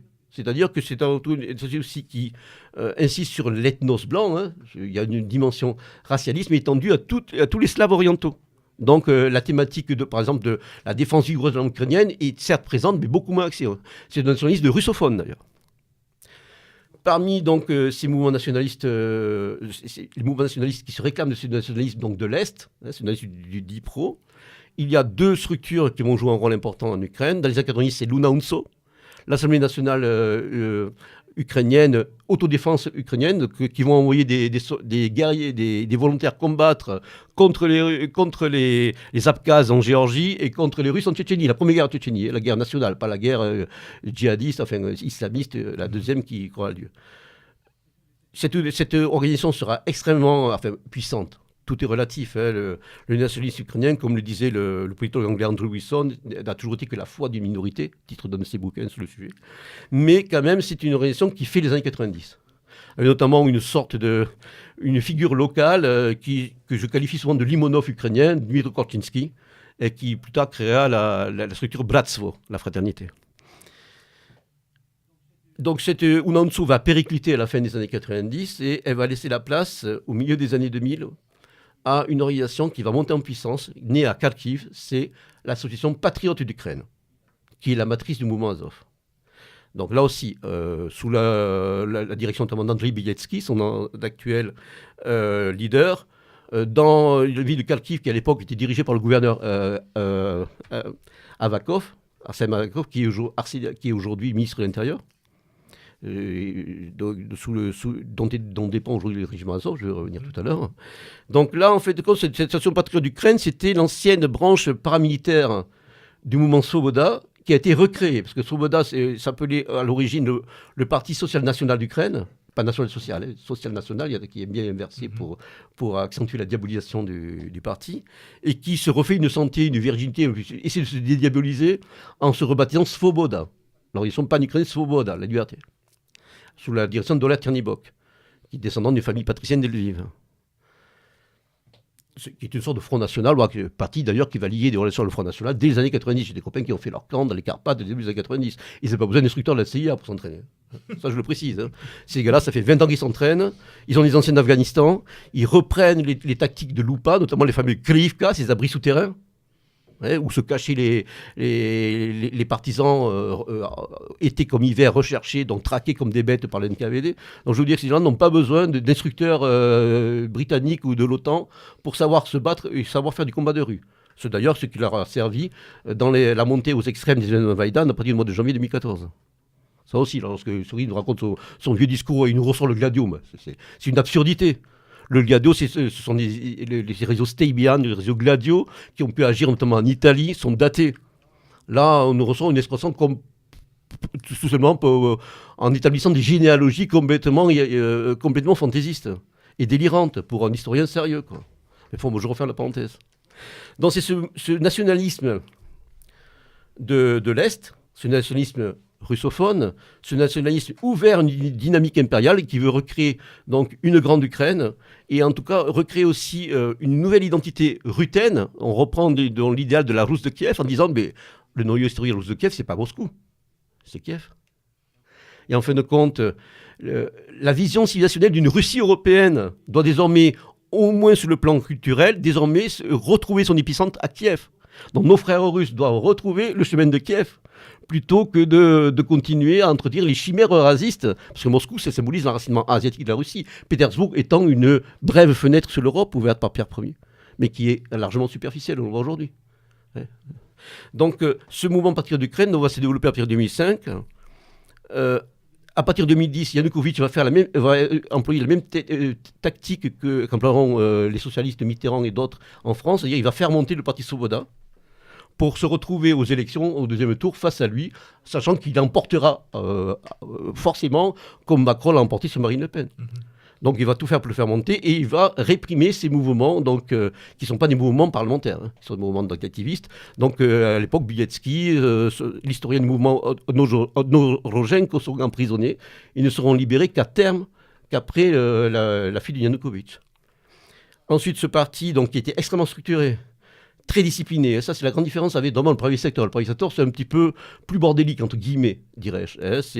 En plus, le premier secteur, autour du noyau de l'organisation traditionnelle, donc des nationalistes galiciens, Trezov, Stepan Bandera, encore que son leader, Dimitro Yarosh, n'était pas de l'Ouest, il était d'Hippopetrovsk. Donc lui va vouloir se transformer en parti politique et s'étendre sur tout le territoire, mais avec, pas beaucoup de bonheur, beaucoup de luttes de querelles intestines, des fois des militants qui recelaient à la fois le meilleur et le pire, parfois du droit commun. Enfin bon, ça. Le premier secteur, le mérite qu'on peut le reconnaître, c'est les bataillons, c'est l'aspect militaire. Plus que le parti politique, c'est les bataillons des volontaires, les douks, qui vont se révéler d'une grande efficacité, malgré le fait que il manque de tout. Ce sont des bataillons qui ne seront pas du tout soutenus par le pouvoir, qui vont récupérer leur armement, soit des armements de prise, soit fournis par quelques unités ukrainiennes sympathisantes, mais surtout faire preuve de grande motivation. Mais ils ne veulent pas être contrôlés par le pouvoir. Donc ils resteront un petit peu des rebelles, des outlaws. Et le pouvoir du président élu Poroshenko à partir de 2014 ne manquera jamais de le rappeler. pour revenir aux patriotes d'Ukraine, donc ces patriotes d'Ukraine vont mobiliser une première unité qu'on appellera le Corps Noir, les petits hommes en noir, pour s'opposer aux petits hommes verts qui avaient agi en Crimée, qui étaient en fait de compte des soldats russes, tout le monde l'avait remarqué. D'ailleurs, Poutine le reconnaîtra un mois plus tard. Ce Corps Noir va se transformer en bataillon Azov, donc au printemps 2014, et empêcher que les forces séparatistes s'emparent de Mariupol, ce qui sera son grand titre de gloire. Et ce sera un des rares bataillons qui va remporter une victoire sur ce front, la bataille de Chirokine, qui est un petit village dans les environs, qui est aussi un haut fait d'armes. Donc ce bataillon Azov, son noyau est un noyau militant, pur et dur, donc d'un mouvement qui a aussi la grande différence aussi des nationalistes donc, de l'Est, c'est dans le sud du Dnipro, par rapport aux nationalistes galiciens, c'est le côté social. Donc l'aspect social est extrêmement prononcé. Donc il y a la théorisation d'une sorte de socialisme national, alors que chez les Galiciens de l'Ouest, c'est beaucoup moins marqué, plus conservateur. Des notions après avec des accents qui nous sont bigrement en famille, et des notions de l'individualisme, de la décadence, de la société de consommation, de l'oligarchie, de toutes les formes d'oligarchie. Une vision identitaire aussi racialiste, disons-le, mais bon, pour moi, ça va de soi, de certaine manière. Et aussi la théorisation d'un néopaganisme dans les classes dirigeantes. C'est-à-dire qu'aussi, là, on s'intéresse au passé pré-chrétien. Donc, ce qui les met complètement en porte-à-faux avec beaucoup de nationalistes galiciens. Notamment, il faut savoir que la structure Trizob-Stepan-Bandera, donc le noyau de Premier Sector, on se demande qu'est-ce qui prime sur eux, le nationalisme ou le christianisme. C'est des nationaux chrétiens, des chrétiens nationaux, c'est presque on dirait des chrétiens intégristes, quoi. Bon, sur un mode orthodoxe, c'est le patriarcat de Kiev. Alors que chez Azov, on a un tropisme païen. On l'a vu récemment avec l'érection. Qui est largement plus revendiqué maintenant d'ailleurs qu'il n'était. Oui. Là, qui est d'ailleurs un paganisme à la fois slave. Ouais. Et panarien, je veux dire, on a aussi l'imaginaire viking, la route des Varegs, qui est agitée. Ouais. Récemment, on a érigé d'ailleurs au centre des camps d'entraînement d'Azov des idoles à Péroun.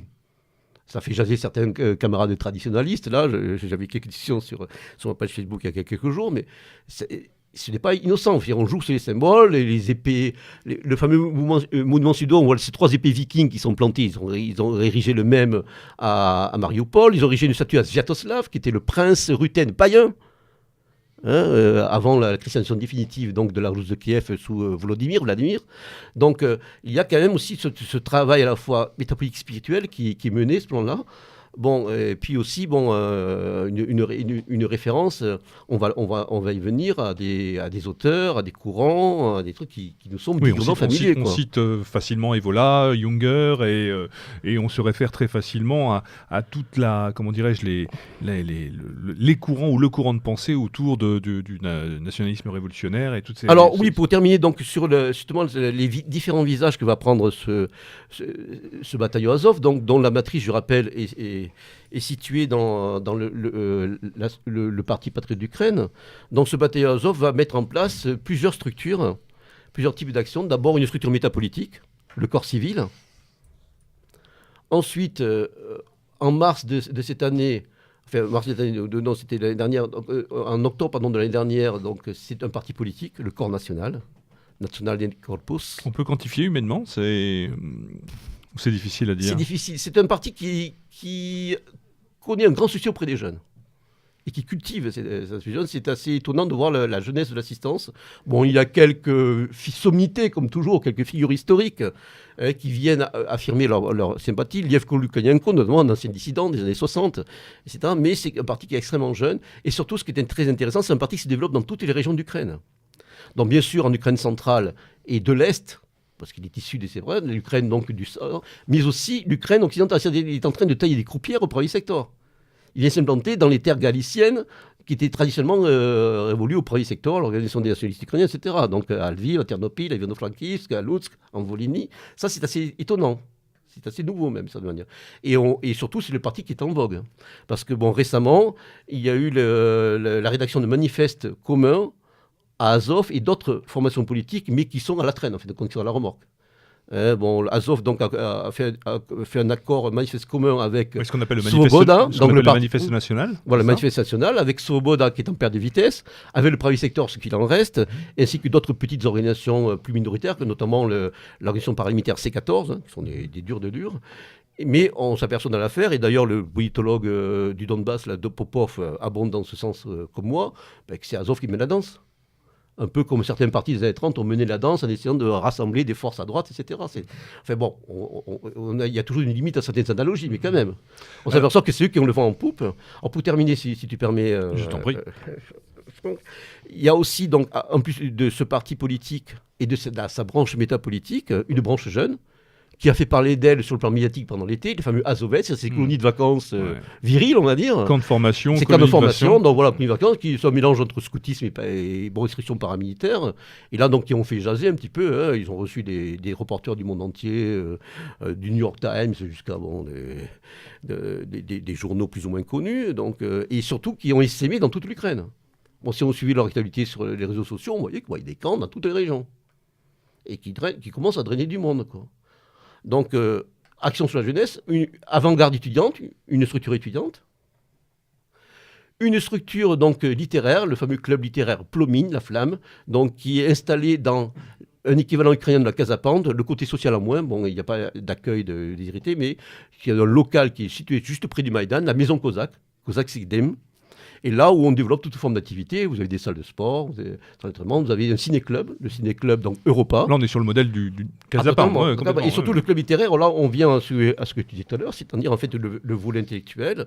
Moi, j'étais mis en contact avec cette jeune garde, donc d'intellectuels organiques, vraiment intellectuels au service donc d'une cause, notamment dirigée par la talentueuse Olena Semeniaka, donc une jeune philosophe, une jeune étudiante en philosophie de l'histoire, qui est spécialisée dans la révolution conservatrice, qui fait une thèse sur Ernst Junger, et qui,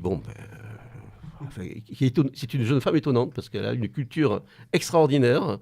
Elle connaissait classiques la révolution conservatrice ou de toute la pensée tertiairiste européenne sous le bout des doigts. Et elle est aidée aussi par d'autres figures, comme Andrei Voloshin, qui était aussi le président du club des traditionnalistes ukrainiens, qui a l'avantage de parler français, ça peut aider les communications, qui sont vraiment des pointures. Et ils sont peu nombreux, mais ils sont extrêmement actifs. Il y a 2 réunions chaque semaine, plus une séance de ciné-club. Le ciné-club, ça va de Kubrick à Jean-Luc Godard. Les interventions philosophiques, c'est quand même d'assez haut niveau. Hein. Ça va de Guénon à Wittgenstein, en passant par Baudrillard, par Guénon, par Evola. Vous entrez dans les locaux, vous voyez des phrases et des portraits d'Evola, de Codreanu, de Junger, de Guénon. Enfin, on se sent chez soi, quoi. Alors, sur des manières, quoi. Cette présentation des forces en présence, cette chronologie telle que tu nous l'as présentée, nous amène là à parler donc du projet Reconquista, de ces conférences pan-européennes auxquelles tu as eu la chance de participer en avril dernier. Peut-être présenter déjà l'objectif, c'est quoi exactement ? Qu'est-ce qui... Alors, la matrice. Alors l'objectif, oui, je termine un petit peu pour une analyse plus générale, qui dépasse l'aspect intellectuel, pour bien situer. Tu me parles de l'objectif. Je fais part un petit peu de mes impressions et de mon sentiment au moment où je parle. Bon, moi, à la différence de certains, je suis payé par personne, je ne suis pas l'agent de finance de quelqu'un, donc je suis prêt éventuellement à revoir mon appréciation, mon analyse, si les faits me démentent. Actuellement, le sentiment que j'ai, c'est que cette force n'est pas à l'encontre de beaucoup de forces en Ukraine actuellement, qui sont souvent des forces cyniquement instrumentalisées par des acteurs économiques et oligarchiques.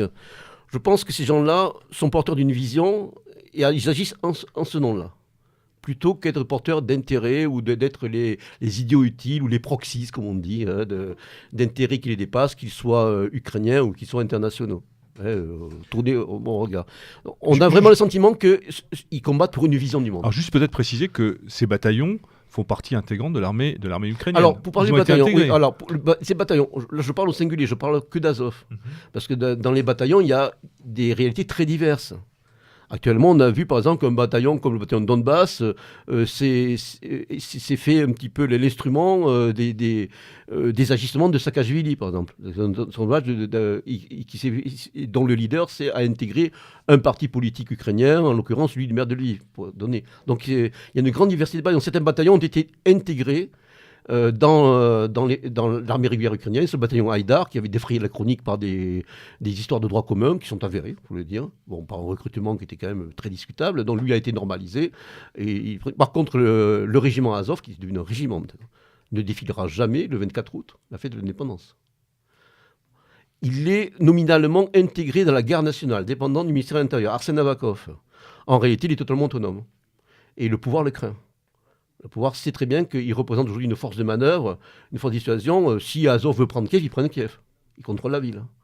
Et on ne sait pas trop si on trouvera beaucoup d'opposition en face.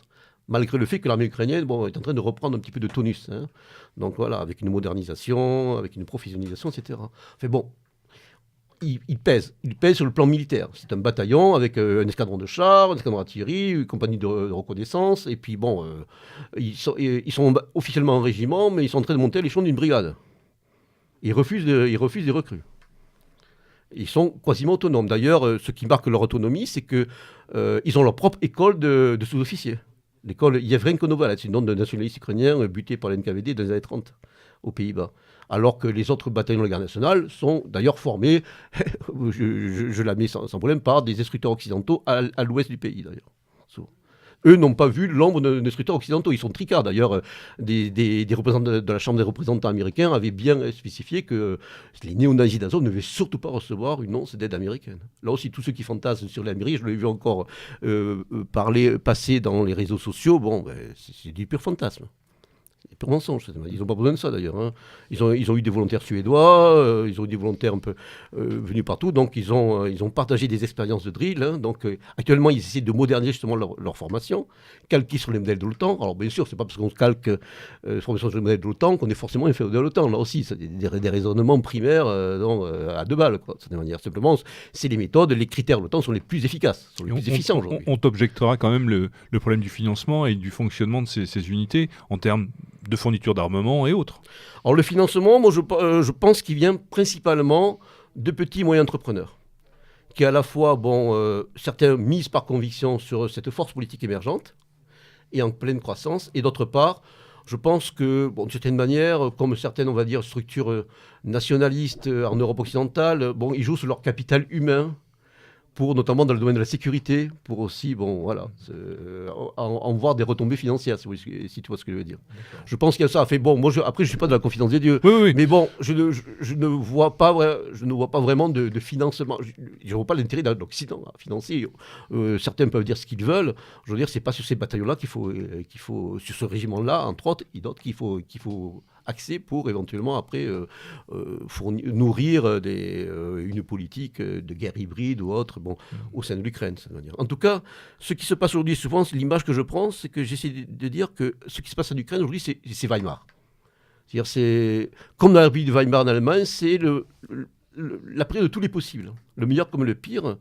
Et pour moi, le mouvement Azov avance lentement, place ses pieds, il monte en puissance. Ils savent très bien qu'actuellement, la situation n'est pas encore suffisamment pourrie pour qu'ils puissent s'imposer, et surtout, ils montent en puissance. Et ils suscitent d'ailleurs des controverses auprès de leurs autres camarades nationalistes, en disant « Ouais, vous avez trahi, vous êtes mis sous la coupe du ministère de l'Intérieur, vous êtes normalisés, etc. » Eux ils jouent le rôle, la carte, si vous voulez, des corps constitués pour tranquillement prendre leur temps, monter en puissance à la fois militairement, à la fois métapolitiquement, à la fois socialement, dans tous les secteurs de la société, jusqu'au moment où, peut-être que le moment sera venu. Et alors justement, c'est intéressant, et je vais rejoindre dans ta question, c'est le volet international qui développe.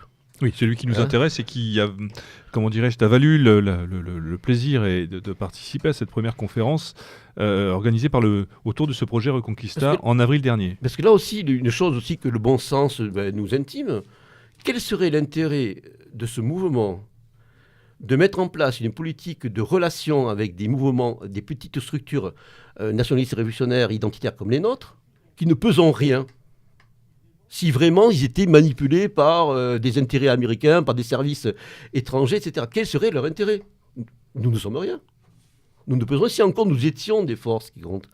Quel intérêt ils auraient à développer cette politique qui demande de l'énergie, qui demande des moyens, etc. Là aussi, c'est le bon sens d'idée que peut-être il y a véritablement, ils sont portés par une véritable vision, et non pas uniquement être les acteurs, les pions, les instruments d'intérêt qui les dépassent. Enfin, je ne sais pas, moi, je crois que c'est un questionnement qui doit être logique pour tous ceux qui, en tout cas, veulent se positionner et prendre parti dans cette affaire. Moi, effectivement, j'ai joué cette carte de la transparence, de constater qu'en fin de compte, parmi tous les mouvements nationalistes en Ukraine, celui-ci est le plus intéressant.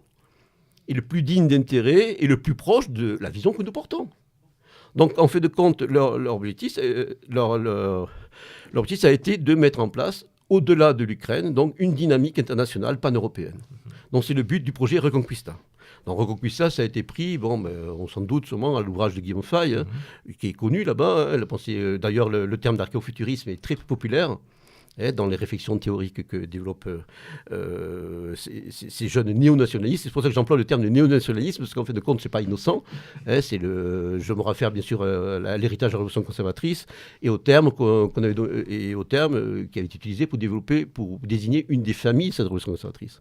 Terme cher à Ernst Unger notamment. Ce sont des néo-nationalistes. Voilà. Il y a ces dimensions différentes du nationalisme traditionnel ukrainien, plus replié sur lui-même, plus provincial, plus galicien, que j'ai essayé de décrire tout à l'heure. Alors, outre toi qui représentais, entre guillemets, le courant français, on va dire. Je n'étais pas le seul. Voilà, tu n'étais pas le seul. Il y avait également le camarade en fait, Steven Bissuel du GUD qui était présent, du Bastion Social plus exactement, qui était présent sur place. Voilà, alors, l'idée de Reconquista, c'est quoi? C'est de dire que, la révolution de la dignité ukrainienne n'a pas été uniquement une révolution pour chasser l'oligarque du moment, en fait, l'apprenti tyran ou tyranno du moment, Yanukovych. C'est une étape dans une révolution qui doit être à la fois une révolution donc, nationale, sociale et anti-oligarchique en Ukraine, mais qui est destinée à faire tâche d'huile pour le reste de l'Europe. C'est-à-dire qu'aujourd'hui, on s'aperçoit que là où ça bouge, de certaine manière, sur le cadre européen, c'est dans deux régions. C'est d'abord celle du groupe de Visegrad, des cas de Visegrad, qui, au sein de l'Union européenne, donc, essaie en fin de compte d'initier des processus intéressants et de briser les diktats bruxellois sur des questions fondamentales comme celle des vagues migratoires, donc la Hongrie de Viktor Orban, aidé par bien sûr la Pologne du PiS, même si le PiS, il y a des fois des décisions qui sont un peu funestes et qui pourraient être critiquables, ainsi que la République tchèque, la Slovaquie, à laquelle peut-être un de ces cas va venir s'adjoindre la Croatie, et les Autrichiens se tâtent. Donc on retrouve là l'espace de la Mitteleuropa, de l'Europe centrale, l'espace historique austro-hongrois de cette manière. Et deuxièmement, aux yeux de nos camarades ukrainiens, ils disent, nous en Ukraine, on a lancé quelque chose, quoi. On a lancé une dynamique unique, avec un volet militaire, un volet métapolitique, un volet politique, un volet social, et on ne veut pas s'arrêter là. Et on a pour but de favoriser un mouvement général, parce qu'ils sont conscients qu'ils ne vivent pas seuls sur notre planète et qu'ils ne sont pas isolés au sein du continent. Donc là aussi, on dépasse le petit nationalisme replié sur lui-même, chauvin, pour se hisser dimension pan-européenne, ce qui correspond donc à cette famille du nationalisme que je décris tout à l'heure, nationalisme donc de l'Est, nationalisme du Dnipro.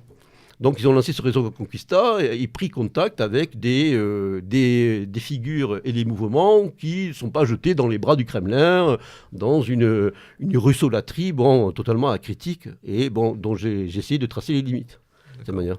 Donc vers des gens, et surtout avec une volonté aussi extrêmement intéressante qu'on n'a pas toujours vue au sein des mouvements nationalistes, c'est l'idée d'atténuer, d'aplanir, voire de mettre fin au contentieux hérité de l'histoire du XXe siècle entre des pays européens, entre des nationalistes différents. Donc ils font un gros travail là-dessus, à la fois de mémoire, de prise de contact, de commémoration conjointe, avec les Polonais notamment, parce que le contentieux entre Ukrainiens et Polonais, il est encore vif, et notamment il a été ravivé par les nationalistes polonais du PiS, qui ont fait notamment reconnaître comme étant un génocide les massacres de Volhynie de 1943, donc au Parlement polonais, je crois l'été dernier. Donc c'était pour moi une connerie. Là, c'était raviver des plaies, au plus grand bonheur des ennemis de la Pologne et de l'Ukraine. Suivez mon regard. Ils n'en demandaient pas tant. Voilà, qui n'en demandaient pas tant. Au contraire, ils ont rebondi là-dessus, puis ils ont jeté de l'huile sur le feu. Donc là, ils ont pris contact, ils prennent contact régulièrement avec des nationalistes polonais qui sont ouverts au dialogue. Et il y en a beaucoup plus qu'on le croit. Les nationalistes polonais pro-russes sont une extrême minorité. Et ils le font aussi, ils tendent de la main aux Hongrois, aux Roumains, et également, ils essaient d'aplanir ces contentieux entre d'autres nationalistes, comme par exemple les Lituaniens et les Polonais aussi, qui sont un peu à couteau tiré, parce que le traitement des minorités polonaises en Lituanie, c'est pas le top, vice-versa. Enfin, ça aussi, c'est intéressant que dans le cadre de ce réseau Reconquista, et puis on va en parler dans ce projet République Intermarium, il y ait aussi cette volonté qui est d'une certaine urgence, d'une certaine nécessité, hein, vu que l'ennemi est ailleurs, de cette manière. Hein. Les défis sont ailleurs, donc ça, on n'a pas toujours assez vu dans nos rangs, et notamment en Occident. Donc ce projet Intermarium, en fait, lui, est la conséquence ou le prolongement du projet Reconquista, ou ce sont deux choses qui se recoupent largement. C'est-à-dire que le projet Intermarium, lui, concerne une région de notre grand continent. Émeric Chopra, dans ce qu'il a écrit de plus intéressant jadis, je me rappelle d'un article qu'il avait sorti dans la Nouvelle Revue d'Histoire, qu'il a ensuite repris dans une réactualisation de son pensum sur la géopolitique, disait qu'on peut appréhender aussi la géopolitique de l'Europe à travers des dynamiques régionales. Que ce soit dynamique scandinave, dynamique des pays de l'arc méditerranéen, dynamique d'Europe centrale, dynamique d'Europe aussi orientale et baltique. L'Intermarium, en fin de compte, se réfère avant tout à une réalité historique, c'est-à-dire à d'abord l'immense Ruthénie de Kiev, la Rousse de Kiev, dans cet immense État slave oriental qui a uni les tribus slaves orientales de la mer Baltique jusqu'à la mer Noire, donc au Moyen-Âge, et qui a ensuite éclaté en plusieurs principautés, qui ont revendiqué cet héritage. Ensuite, il y a eu cet héritage revendiqué d'abord par les Lituaniens et les Polonais, à travers le Commonwealth, la République nobiliaire de Pologne-Lituanie, la Rzeczpospolita, et qui voulait récupérer l'héritage européen de la Rus de Kiev. Et cet héritage européen a été disputé aux Moscovites, à la Moscovie, qui après avoir repris le modèle politique autocratique patrimonial, donc à la horde d'or mongole, agrémenté d'Adstra byzantin, avec notamment Ivan III qui épouse une nièce du dernier empereur byzantin, du dernier paléologue. Donc il va y avoir une rivalité entre les deux, mais si vous voulez, cet Intermarium, il a existé sous cette forme d'État. Il ne faut pas oublier que l'État polono-lituanien, qui se réclame de l'héritage de la Ruthénie et le dispute à la Moscovie, a existé jusqu'à la fin du XVIIIe siècle, avec les trois partages de la Pologne. Oui, donc on n'est pas dans quelque chose de totalement... Non, voilà, donc déjà il y a une réalité historique avec les différents aussi royaumes qui l'ont constitué, donc surtout c'était axé sur la Pologne et la Lituanie, et ça allait, jusqu'à la mort. En fait de compte, c'est ce que le géopoliticien Yoré Lipa, géopoliticien ukrainien des années 40, il a sorti une trilogie, peu connue, moi je les livre à la maison, mais il faudra que je traduise. Et lui, en fait de compte, montre que la dynamique de l'Intermarium, c'est une dynamique nord-sud, c'est l'ancienne route des Varegs, en fait. La route que ces vikings venus de Suède ont empruntée de la mer Baltique pour descendre jusqu'à la mer Noire. En semant au passage Novgorod et surtout Kiev, de cette manière. Donc lui, c'est cette géopolitique nord-sud, et il va connaître plusieurs tentatives de formation au début du XXe siècle. Donc on met souvent en avant la tentative du maréchal Józef Piłsudski, avec la théorie des trois mers, et surtout cette entité qu'il a voulu mettre en place pour à la fois contrer des nostalgies impériales allemandes, mais surtout aussi l'agressivité de l'Union soviétique de l'époque, qui, je vous rappelle quand même, avait essayé d'envahir la Pologne, avait été arrêté près de Varsovie. Donc il voulait faire éclater aussi l'Union soviétique en plusieurs entités basées sur les... Alors aujourd'hui, on nous ressort le pieux récit, sous le prisme bien sûr de l'opposition entre la terre et la mer, en disant oui, regardez, c'est la traditionnelle politique anti-russe qui veut faire éclater la Sainte Russie. On met de côté bien sûr tout le contexte politique, idéologique de l'époque, pour en faire une sorte, vous voyez, d'essentialisation d'une politique sur la longue durée. Ça fait partie un petit peu de la tendance que je critiquais tout à l'heure. En fait, de quoi on finit par faire preuve d'anachronisme de cette manière. Comme si, puisqu'il raisonnait en termes purement géopolitiques et ce faisant, servait les intérêts des puissances maritimes, des puissances aristocratiques, donc le Royaume-Uni à l'époque et déjà les États-Unis. Vous voyez, c'est absurde. Ça ne résiste pas à l'analyse, surtout, on s'aperçoit que souvent les gens qui professent ce type de vue n'ont pas le minimum de formation d'historien.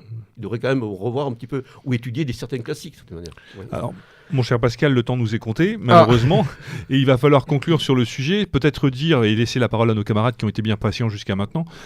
Juste peut-être en deux mots, des rendez-vous ont été pris, un planning pour se retrouver a été mis en place pour une deuxième conférence. Qu'est-ce qu'il a été décidé ? Alors oui, avant d'aller là, je vais essayer de faire très vite.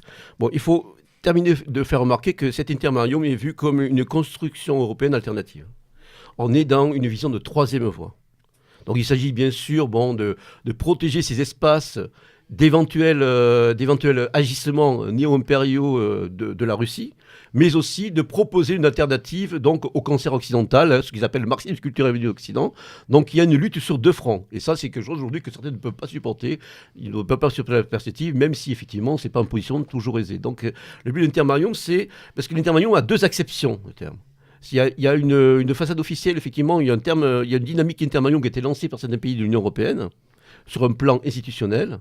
Et puis il y a celle donc, qui est promue par ce groupe d'assistance pour le développement de l'Intermarium, donc mise en place par le mouvement Azov, et qui, à deux reprises, donc l'année dernière, en 2-3 juillet 2016, et cette année, le 27 avril, a réuni donc, des délégués venus de plusieurs pays d'Europe, y compris des délégués venus de Croatie, parce que cet axe s'étend aussi à l'Adriatique.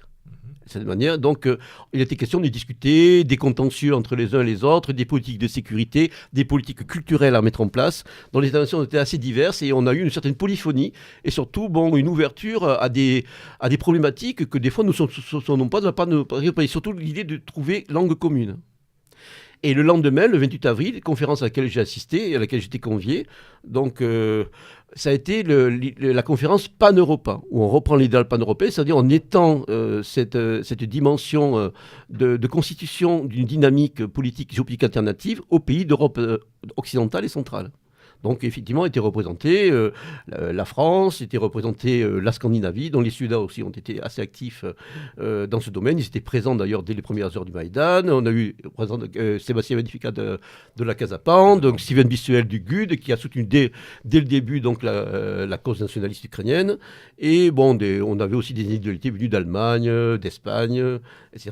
Et de Russie également. Et de Russie, oui, j'avais oublié de dire qu'il y a aussi le centre russe, qui est constitué de nationalistes russes émigrés, donc qui ont fui la Russie et qui ne peuvent pas y revenir, ils ont le FSB au cul, et qui combattent souvent, pour beaucoup d'entre eux, au sein d'Azov. Hein. Moi, ils parlent russe, on ne va pas les entendre dire de parler russe. D'ailleurs, moi, je dis, durant mon séjour, j'ai entendu parler pratiquement que russe, hein. Très peu ukrainien. Ça demande là aussi pour les clichés, comme quoi on réprime la langue russe, on fait preuve de russophobie. Non, on ne fait pas preuve de russophobie. Enfin, on dénonce un régime oligarchique, donc antinational et néo-soviétique, qui est aujourd'hui donc le régime de Vladimir Poutine, mais on n'est pas anti-russe. Voilà, ça aussi c'est des absurdités, mais bon, il y en a tellement qui sont proférativisés que... Donc en fait, cette deuxième conférence a eu lieu. Malheureusement, je dois dire que récemment, elle a été endeuillée par la disparition brutale de deux de ses participants, auxquels je voudrais rendre hommage. Le premier s'appelait Alexandre Maslak. C'est un jeune intellectuel qui était chef d'une ONG qui s'appelait Rubicon, spécialiste de Carl Schmitt, un homme extrêmement brillant, à la fois politologue, philosophe, etc. Il avait fait une conférence à Varsovie et il est mort avec 4 autres de ses compagnons d'un accident de voiture, je qualifierais un peu de suspect, sur l'autoroute de Vinnytsia, heurté par un camion. 5 d'un coup. Quelques jours plus tard, un participant letton aussi à cette conférence, à la fois Pan-Europa et Intermarium, Konstantin Pupurs, a disparu aussi, et mort brutalement dans des circonstances peu élucidées. Alors, je ne dis pas ce que je pourrais dire ou ce que certains pourraient penser. Simplement, effectivement... On peut légitimement se poser la question. C'est du complotisme. Voilà, c'est du complotisme. Mais bon, c'est vrai que ces derniers temps, ça tombe comme des mouches un petit peu. Hein. Des assassinats, que je vous disais tout à l'heure, en Ukraine, à Kiev notamment, soit de nationalistes, soit de volontaires dans certains bataillons. Bon, on est dans une sorte aussi de forme de stratégie de la tension, quelque part. Alors, donc, bien sûr, rendez-vous sera donné l'année prochaine pour une conférence Intermarium. Moi j'essaie un petit peu de diffuser justement ces idées, en tout cas de les présenter comme elles me semblent devoir l'être. Donc, en tant que moi bombardé représentant de Reconquista France, en fait c'est purement formel de cette manière, hein, mais en tout cas ceux qui me connaissent et m'écoutent savent que inlassamment je m'efforce de porter cette voix, en tout cas de la faire entendre, bien sûr avec l'idée d'un débat. Je suis ouvert à toute forme de débat et de discussion par rapport à ces questions-là. Tout ça. Bien évidemment. Et dans tous les cas, Méridien Zéro se fera l'écho des différentes manifestations à venir. Et nous ne manquerons pas d'y revenir, cher Pascal. En tout cas, merci pour tous ces éclaircissements. Pascal ?